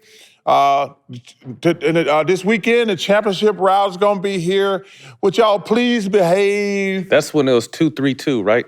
Was there 3 in Chicago? It was all 3, yeah. The game 5 was in Chicago. Yeah. And by the time we got to the game, I says, hey, coach, let me speak. We done played these motherfuckers 5 times. Ain't no X's and O right now. I said, guys, we cannot fucking lose this game. That shit they were doing on TV today was so fucking disrespectful and pissed us off. And we won that game. And then, obviously, we lost it back at home in game 6 on the 3-pointer. But man, when I got to game 5, I was like, ain't no fucking way we losing, guys. Because we sit there and watch that thing and talking about, they were boarding up the city, talking about, act like y'all got some common sense and don't be going crazy, burning up cars and shit like y'all did the last time they won the championship. So but man, stuff like that, I missed that. MVP that season, but lost in the finals. We recently talked to Magic about, you know, his back and forth with Isaiah and Isaiah's and MJ's beef or whatever that may be. You and MJ were really close. Yes. And haven't spoke in some time. Is there light at the end of the tunnel with that? Do you feel like you guys can mend that? That would be on his end, Matt. He was my best friend at the time, and I love the guy and I miss the guy. But, you know, I got to do my job. What I said was, first of all, I don't think it's fair for me to critique other GMs and coaches and have a double standard. That goes back to the Skip Bayless thing. Like, you can tell the guys he like and guys he dislike. I think I'm fair to everybody. What I said about Michael, I said, I don't know if he's ever going to be successful because of the people around him. I think he hires too many of his friends. And, because your friends don't ever tell you no. The hardest thing about being famous is because you're paying all the bills, they on your private jet. They're not gonna tell you when you're doing something wrong. And I said that I didn't, because he was struggling as a general manager, running the team. And I said, I don't know if he's ever gonna be successful because the people around him are never gonna tell him no and like, yeah, don't draft that dude. No, we need to trade that dude, blah, blah, blah. And he went ballistic. And he called me and that's the last thing I heard was, motherfucker, fuck you. You're supposed to be my boy and blah, blah. And I said, man, I got to do my job. And we haven't spoken since that night. And that was probably close to 10 years ago. But I kind of agree with that because, you know, they traded me after I brought him to the playoffs for the first time. Yeah, they do make some bad decisions over there. I just want to throw that out there. They do make some bad decisions over there. So after the finals, you launched your signature shoe, Leeds, Alabama. Did you ever think that you would have your own Nike shoe? You know, my relationship with Nike has been amazing. They're great. Howard White, Lynn Merritt, Phil Knight, those are three of the most important people in my basketball career. When was your first signature shoe? I think I started getting them back in Philly. Did you have a signature shoe in '96? Oh, yeah. Yeah. So this is the reason why I'm saying that. I want to tell him this story. So my high school state championship, my family was poor, couldn't afford no shoes. We get there, my shoes are from the team, but I've been playing in them all year, so they raggedy. I'm talking about. I know how your toenails cut through leather. Yeah, my shoe was terrible. Yeah. And my uncle shows up. They wouldn't let him back, but he shows up in the back, like for the locker room. So when my teammates come get me, and he got a box of shoes, I'm not knowing what it is. I opened the box. It was the black and gray Charles Barkley. Oh my goodness. And them Fab Fives. I played in the state championship in them shits. A fresh pair. Oh no, we won. We won, but just to have a fresh, you know what I'm saying, I had a fresh pair. And I wore them shits for about 3 years straight after. I believe it. You know, you talk about that situation. So obviously I grew up really, really poor. So my mom, rest in peace, she always made sure I had a good pair of shoes. She bought them to the game. She took them right after. And hey, after the game, she's knocking on the door. Tell Charles to bring them shoes here. I didn't get them. I could only wear them. She bought them to the game, came and got them after the game, and because they had to last me the whole season. Now, once the season's over, I could use them, but you talk about growing up poor and getting shoes and things like that, it's so crazy the shit that's happening. You think about how lives have changed so much.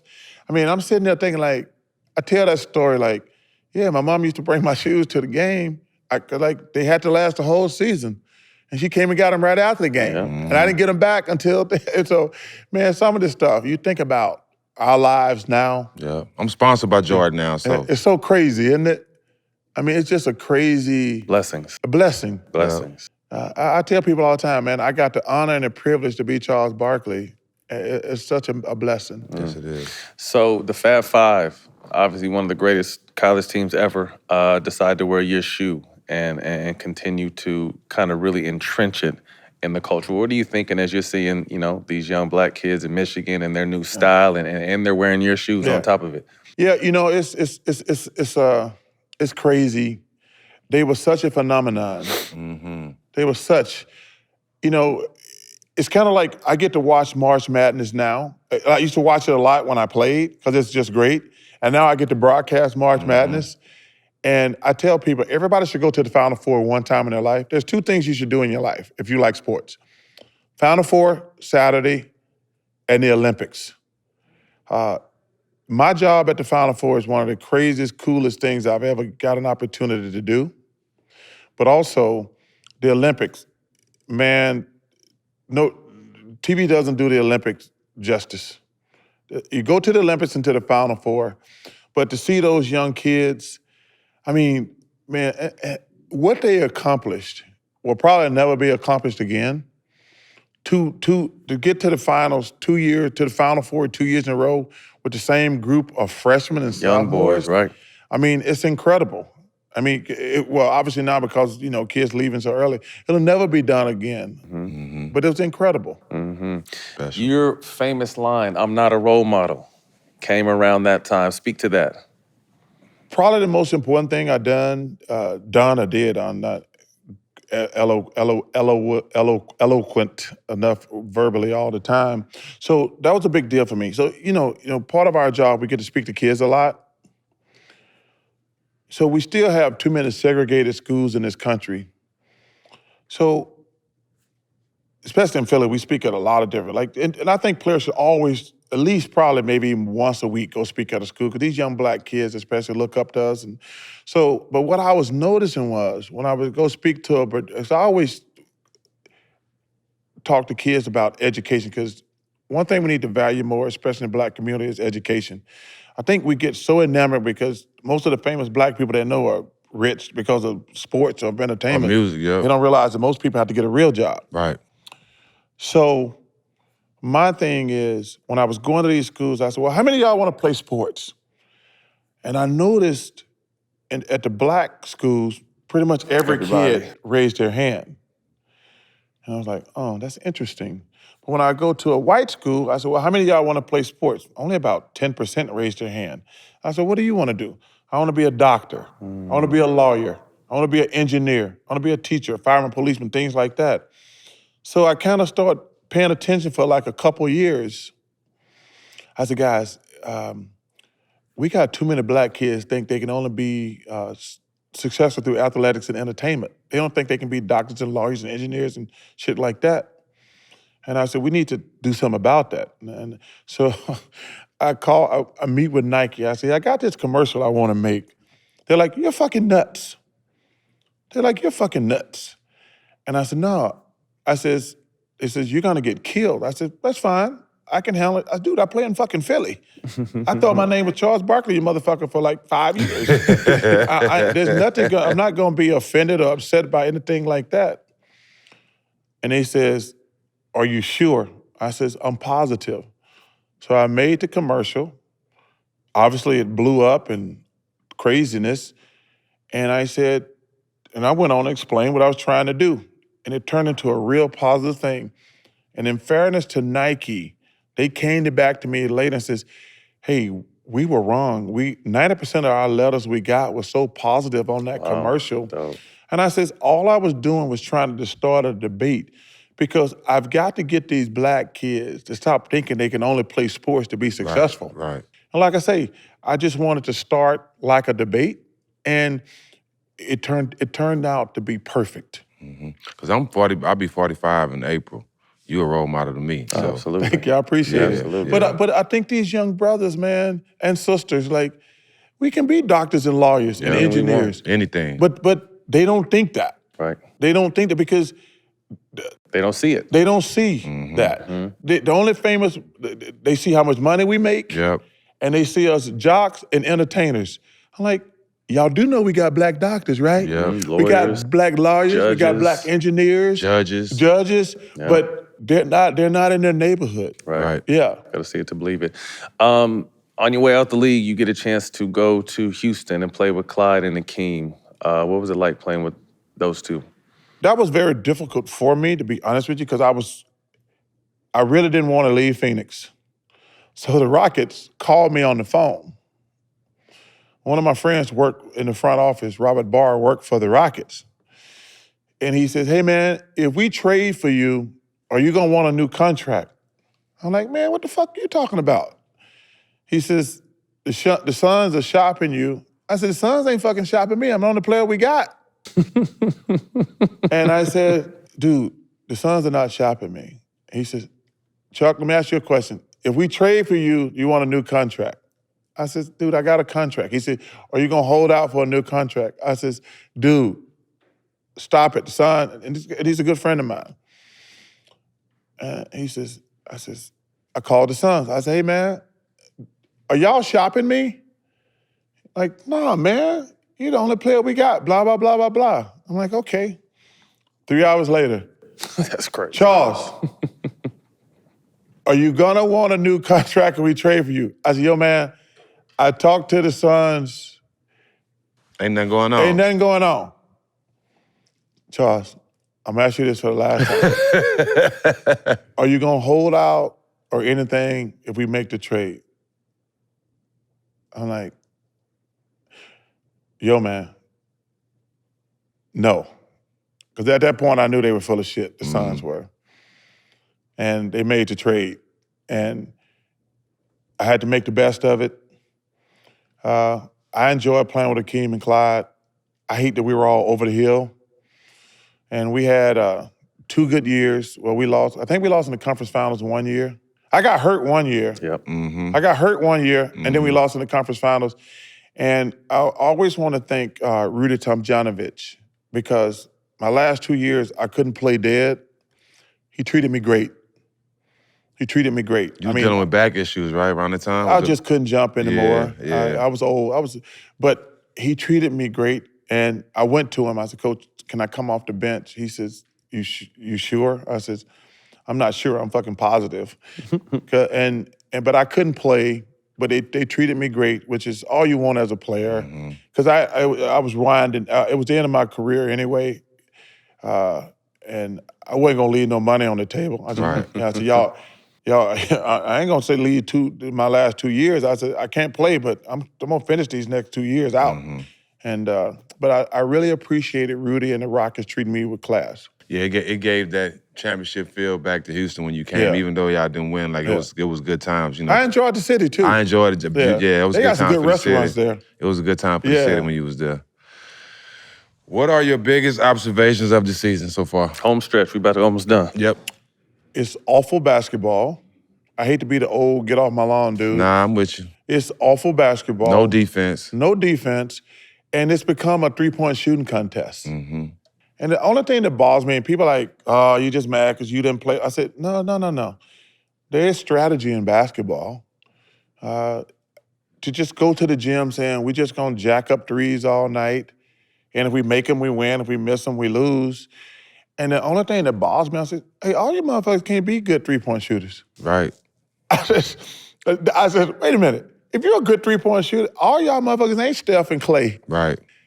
I says, I don't mind guys shooting threes, but your big guys are shooting threes now. I says, if y'all just gonna have three-point shooting contests, just say it.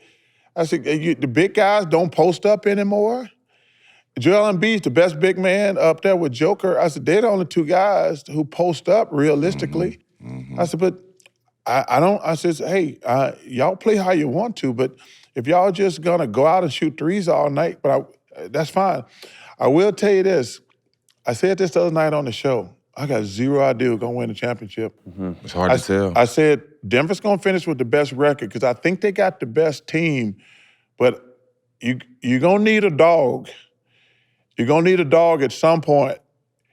And I think it's gonna be Jamal Murray. I said, he's gonna be the key. I said, as great as Joker is, at some point in a basketball game, you gotta get a ball to it. I said this on the air. He said, hey, get me one. And I says, Jamal Murray's the guy who can do that. I love what they went out going to get Brown and KCP. Yeah. And so Denver to me looks like, man, they're gonna be a handful. But I think my Suns are done. Because once you lose that chemistry on a team, I don't think you can get it back. And I think they've lost it. They don't like each other. And because I think you gotta, every team has cliques, but you have to like and respect each other if you're going to win. Milwaukee and Boston, I think they've separated themselves in the East. And the intriguing team is gonna be Brooklyn. I think it's gonna come down to Ben Simmons, because I think KD and Kyrie gonna do their thing. But Ben Simmons is gonna be the wild card. He has to be a factor somewhere. Yes. Like either be the defensive stopper, or you know what I'm saying? But he's just out there right now. He's not doing nothing. He's not doing anything. And so, but man, it's gonna be interesting. But that's the beauty of it, man. Somebody's gonna win this thing, and they think it's gonna be well-deserved. But right now, it's hard to tell. It's gonna be interesting. Anybody in today's game remind you of yourself? Not really, because nobody plays physical. First of all, you can't play physical. I had to play physical because I'm a 6'5" guy playing against big dudes. Zach Randolph was the last guy I would say. Oh, yeah. And see, Zach and the Joker, I love watching them play because everybody can play when you can run and jump. Yeah, when you playing above the rim. Yeah, but when you have to use your brain and your body, that's why I love watching Joker and Zach play. Now, I really love that boy Giannis. Him and Russell Westbrook, I've never seen NBA players play harder than those two guys. You know, even Russell, does he have flaws? Yes. But I'm never going to say anything bad about a man who plays that hard every single night. And plays almost every game. Every game. And Giannis, he's the same way. He plays 100% effort every single night. And you have to admire that. Got to. Yeah. Who is the best player in the league right now to you? I would go with Giannis. Yeah. I would go with Giannis.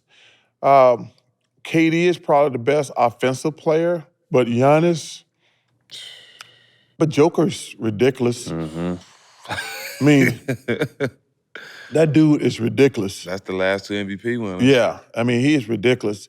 I mean, but you know, Joel's fantastic. Steph. I mean, so it's some great players out there, and they're fun to watch. Yeah. I just wish they would bring a little bit more strategy into the game instead of just saying, hey, man, let's just jack up a bunch of threes. That's what's going on, too.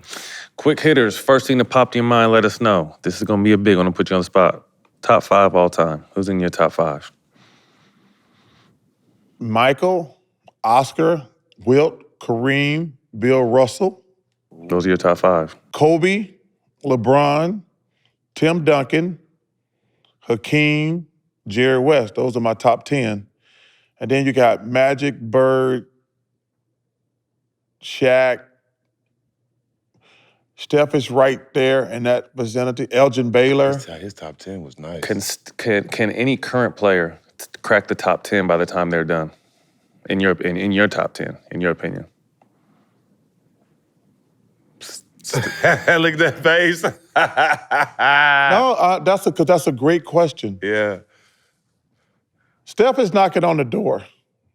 If Steph win one more, it's going to be hard not to. It's going to be hard not to put him in the top 10. Did you have Bron in your top 10? He's 7 after Kobe. Yeah. Okay. Yeah. And it's so fun. I had an argument with a dude. He's the biggest LeBron fan in the world. And I says, yo, man, I didn't put Steve Nash ahead of LeBron. No disrespect. I put Kobe Bryant. Yeah. I said, and I love LeBron. I said, but the difference, in my opinion, I says, Michael and Kobe will kill you. Real Nothing. I said, LeBron's a nice guy. I says, ain't nobody ever said Kobe and Michael were nice guys. I said, those words ain't never been spoken. Nobody ever said, man, that Michael Jordan's a nice guy. I'm like, they did? Who said that? The same thing with Kobe. And there's nothing wrong with that. But LeBron, he's just a nice man. And I got him 7. Yeah. One album you can listen to on repeat. I want to hear this. I want to know what kind of music you listen to. Well, it's so funny. I had a bunch of people over last night. And it's so funny.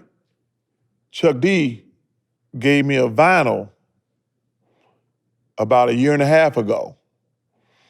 So I've been out buying albums, and I had all the Capital One people over at the spot last night. We're getting drunk, and we've been tired of shooting. Yeah. We listened to Public Enemy, Tupac, Notorious B.I.G. Yeah, the good old days. The Eagles. Are you on vinyls? The over Eagles. Dude, I've been shopping. I got about 10 new vinyls for Christmas from different friends. And I bought a record player about 1.5 years ago after Dre got me that. Because that's the old school. I had record player growing up, and I didn't know they were making a comeback. But I got, when Chuck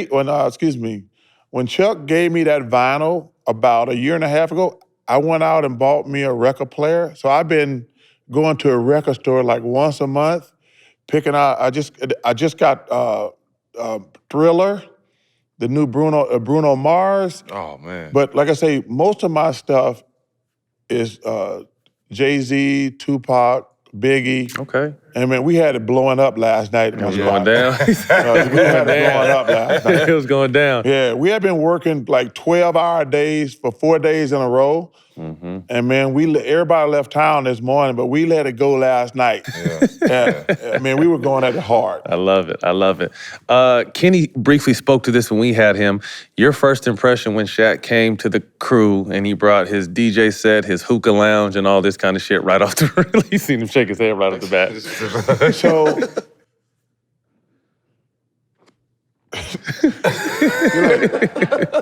So, you know, we're in a room. We got like, it's actually like something like this. We have every game on at a bunch of networks. Shaq's in another room smoking hookah. He loves hookah, loves it every day. And he's in there smoking hookah, and they're like, and then he's practicing his DJ stuff. Apparently he's a pretty good DJ. No, he is. Yeah. And like loud as hell. Loud as hell. He's smoking hookah.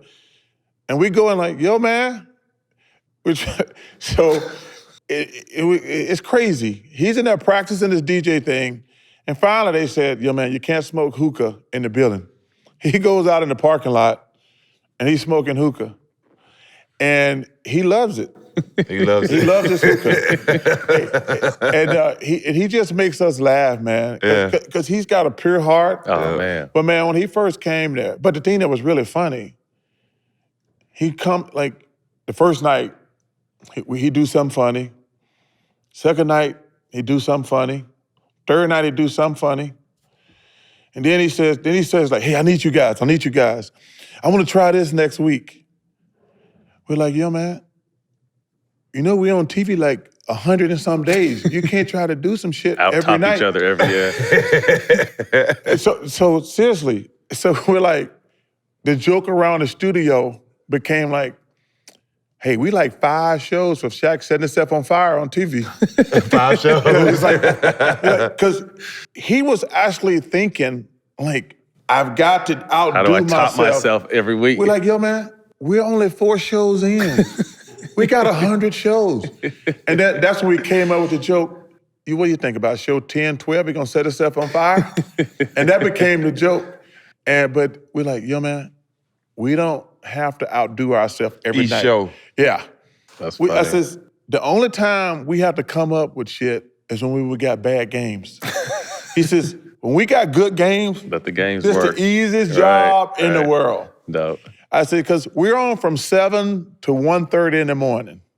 I says, if the games are good, we're good. Mm-hmm. But if we got shit games, we got to make people still watch. That's when we have to come up with silly, stupid Entertain shit. something, yeah. I said, so let the game play out before you come up with some shit. But it's been fun, man. Shaq be at home writing shit up. I'm gonna do this today. Yeah, I was like, we're like, yo, man, let the game play out. Because like I said, you want people to watch, but they're not going to watch from 7 to 1:30 if it's shit games. Right. So let the games play out. Mm-hmm. But now he's got it, man. He's got it. Mm-hmm. Best boxing fight you've ever seen, live. Well, I've seen 100 of them. Right. I would probably say Hagler Hearns. You was there live? Yeah. Wow. Oh, I was there for Holyfield, the bite. The bite? Yeah. I was there for the bite. But Hagler Hearns, though. Yeah. Oh, I was there when, so it was so funny. That was in Vegas. So, you know, we you play golf all day and you're getting your drink on. Mm-hmm. I love to drink and love to gamble. So we see this motherfucker circling. And we look up, I said, man, this motherfucker real close to the ring. Riddick Bowe fight. Yes. Yes. And they're like, man, shut the fuck up, you just drunk. I said, no, man, this motherfucker up on one of them gliders up here. About an hour later, this motherfucker's in the ring. With the parachute just landed in the ring. Yeah. And then they whoop his ass They outside. whipped his the ring. They whipped the shit out of him. They whipped his ass. But I'll tell you a funny story about boxing. I'm with Magic, Michael, Patrick Ewing, and they're all like, early in my career, I'm the young buck on the totem pole. They make me go get drinks. And I come back, and Tyson already knocked this motherfucker out. Oh, you missed the fight. Are you fucking serious right now? These motherfuckers are laughing at me. I'm walking in there with 2 buckets of popcorn and some drinks. I walk back. Fight's over. They just fucking laughing at me. I'm sitting there, I'm like, are y'all, no, fuck this. I've been, boxing and football are my 2 favorite sports. Yeah, yeah. Because, you know, I played football for 1 day. And I did. For 1 day. I did, for 1 day. I was like, no, I'm not doing this shit. I was sitting there bleeding, hands all beat up, everything hurts. What position? Defensive tackle. Okay. I'm sitting there, I'm exhausted, I'm bleeding, couple places, head hurting. Coach says, I'll see y'all tomorrow. I'm not doing this shit tomorrow. I'm not doing this shit tomorrow. No, hell no. I'm done. And I was like, Coach, so I take my shower, fold my shit up neat. I said, Coach, this ain't for me. Yeah. I was thinking that the other night when that young kid, Lamar, got hurt, man. The reason football and boxing are my favorite sports, it takes courage to go out there. Yes, sir. Mm-hmm. You can't be soft and play football or box. You cannot, and so that's why they're my 2 favorite sports. Like I tried it for 1 day and I'm like, yeah, this shit is not for me. Different. And that's why I admire football players and boxers. I said, you can be soft and play basketball, but there's no soft football players or boxers. You can't play boxing. You can get hurt in those sports every single time you lace them up. And that's why they're my 2 favorite sports. You can't play boxing, but since I'm with Showtime and I do a lot of stuff with boxing, I would like to invite you to one of the fights coming up. We got a good card coming up the rest of this year, so I'd like to invite you to a fight. First of all, I'll take you up on that. The only thing that bothers me about boxing, these dudes won't fight each other. Yeah, yeah. It really pisses me off because, you know, I look at Ali. Him and Frazier had 3. They had 3. I don't understand why you don't want to fight the best. Like, I would want to know, hey, who's better? Hey, and let me say, if you beat me, let me get my ass back in the gym and see if I can get better. And I hate people say, well, it's the Floyd era. Floyd fought everybody. He didn't duck nobody. He fought everybody. The only a problem I have with Floyd, he waited too late to fight Pacquiao. Yeah. But he did fight He fought everybody. Yeah. He fought everybody. But these young boys today all want to be undefeated. Yeah, that O. Yeah, they want the O. And I don't understand, though, because I would want to say, hey, he beat me the first time. I got better and beat him the second time. Now let's have the trilogy. Out of 3. And that's what you want. Can you imagine it in our sport if somebody said, well, we won the East, we're good. We're not going to play the West. Yeah, Fuck nah. the West. You won't be able to accept that. Yeah, like, no, we the Eastern Conference champions. We got it. What's good enough? Yeah, that ain't good enough. But that, man, so that's the only thing that bothers me about boxing. But I love it. Yeah. Hopefully they'll get back to it. Yeah. Obviously, you probably met everybody in the world, but who's the coolest person you got a chance to meet? But Denzel was great. Jack Nicholson was great. Yeah, that's my guy. That's my guy. Jack Nicholson, when I met Sam Jackson for the first time, I still want to meet, you know, in these commercials, Willie Nelson is in it. And I told Spike, I said, Spike, why in the hell did you tell me you were going to be with Willie Nelson? I want to meet Willie Nelson. Idris Elba, I want to meet him. I met Eddie Murphy one time. It was pretty cool. Yeah. I heard you said you met Snoop one time. I was excited to meet Snoop. Yeah. I mean, it's not often. I met Dr. Dre a long time ago. You know, Snoop was a living legend. Absolutely. It was pretty cool to meet him. I want to meet Eminem. If anybody get a chance to hang out with you, because I had a chance to hang out with you, the big 3. Yeah. As soon as I walked up to my quiet, even get a chance to speak to him good. As soon as he saw me, Jack, hey, he's with me. He telling the bar, hey, he's with me. Hey, man. Took good care of me. Hey, man, we're in the same fraternity. Man, right? Anybody that's in my fraternity, we're good. You know what it takes to get to the NBA, both of you? And after sports. Yeah. But you know, like, if you get to the game, I respect that. And able to stay, too. Because, like, the way this thing works is we all play high school. Only a couple move on. Yeah. Get to college, play there. Even less. Then you get to the big boy, even less. Yeah.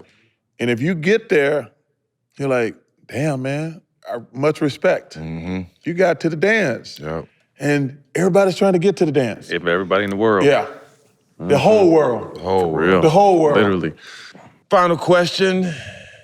If you could see anyone on our show, who would it be? But you have to help us get your answer on the show. We had everybody on your show already, so. But you went to college with someone we really want. Yeah. Who? You watched his high school football game. Yeah, you Bo? watched it. Yeah. Does he do interviews?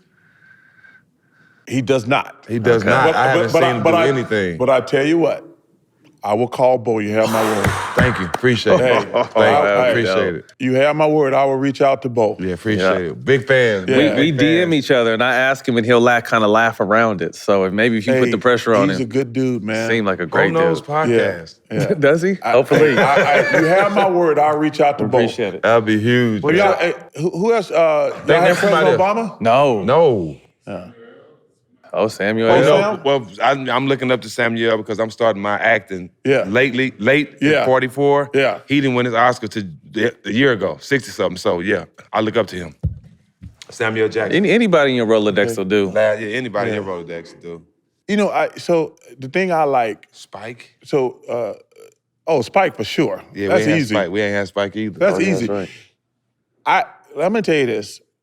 When they approached me 4 years ago, they approached me in earnest and says, "You guys want to do a podcast?" I'm like, "Nope. Nope. Nope. I don't want to do no fucking podcast." And I'm like, "No." And then we were in the middle of the pandemic. I'm like, well, these motherfuckers are still paying us. Let's help them out. Yeah. Best decision I made. I'm talking to motherfuckers. Cool people. That ain't never in my life. We had Dr. Fauci on. Dr. Fauci. We had the chef, Andres, on last week. We got Sally Field on next week. You know, we've had, you guys you should have on here is Masai Ujiri. Yes, Toronto. He's unbelievable. Yes, smart brother. Oh, yeah. We had Tom Brady, Peyton Manning. We had Kirby Smart on last week. I'm trying to think. We've been doing it. But, man, people, to learn about somebody that you would never cross paths with is pretty interesting. Yeah. And it was one of the best decisions. And just like you guys said to me, they be throwing names out there. We're gonna try to get this person. We're gonna try to, and we're like, yeah, that'll be cool. And so, yeah, keep doing it and getting crazy people on there. Like, there's people you was like, ain't no way in the hell I thought I'd be sitting in a room with you, getting to ask you questions. Right. And it's pretty special, man. Thanks for having me. But also Man, even, you know, having you and someone we looked up to our whole life get to have an in-depth conversation with you. Normally it's superficial or surface because we don't have that kind of time. But for you to sit down and really chat, man, 2 hours. Well, let me just say something, because I don't do these because I got a lot of love and respect for both of y'all. The only reason I'm doing it, Appreciate it. because I don't do sit-downs because, number one, I'm like, motherfucker, I need you to watch me. I don't want to give all my shit away. Exactly. I want to give all my shit away. I want you to watch me. Yeah. These motherfuckers pay me to get people to watch. Right. And if I go on TV... On everybody's show. Yeah, I said, no. I said, oh yeah, let's make it work. And I'm glad because when you first hit me, I was like, fuck, I'm shooting commercials. And I said, okay, I'm so glad y'all were able to stay. Because I was like, man, because you know when you shoot a commercial, you show up like 7 in the morning, get out of there like 8, 9, 10 at night. I said, Chuck, we make any day work. You just let me know. And I said, hey, let's make it work. So thank you, brothers, for making it work. Appreciate you, OG. Appreciate you being Keep it up, man. Appreciate it. Here we got some merch for you. Hey, man, I like free shit. And I know you like gear. Yes. And you can get that All the Smoke gear at allthesmoke.store if you would like to be fresh like the OG Chuck. Allthesmoke.store. Well, man, Chuck, we appreciate you, man. We appreciate the path you've opened up for a lot of us. Again, you know, you fell on it upon a whim and you've mastered it and you continue to get better. And we look up to people like you and look up to you in particular, and we appreciate everything you've done for the game, everything you've done post-career. So thank you very much for that. I owe owe it because the game's giving me everything. Yeah. I want to share it. Yeah. Thank you. Thank Well, that's you. a wrap. Charles Barkley, All the Smoke. You can catch this on Showtime Basketball, YouTube, and the iHeart platform, Black Effects. This one's probably going to come on linear TV, though, so you're going to be able to catch Goldie. this one on Showtime. So we'll see y'all next week. Peace.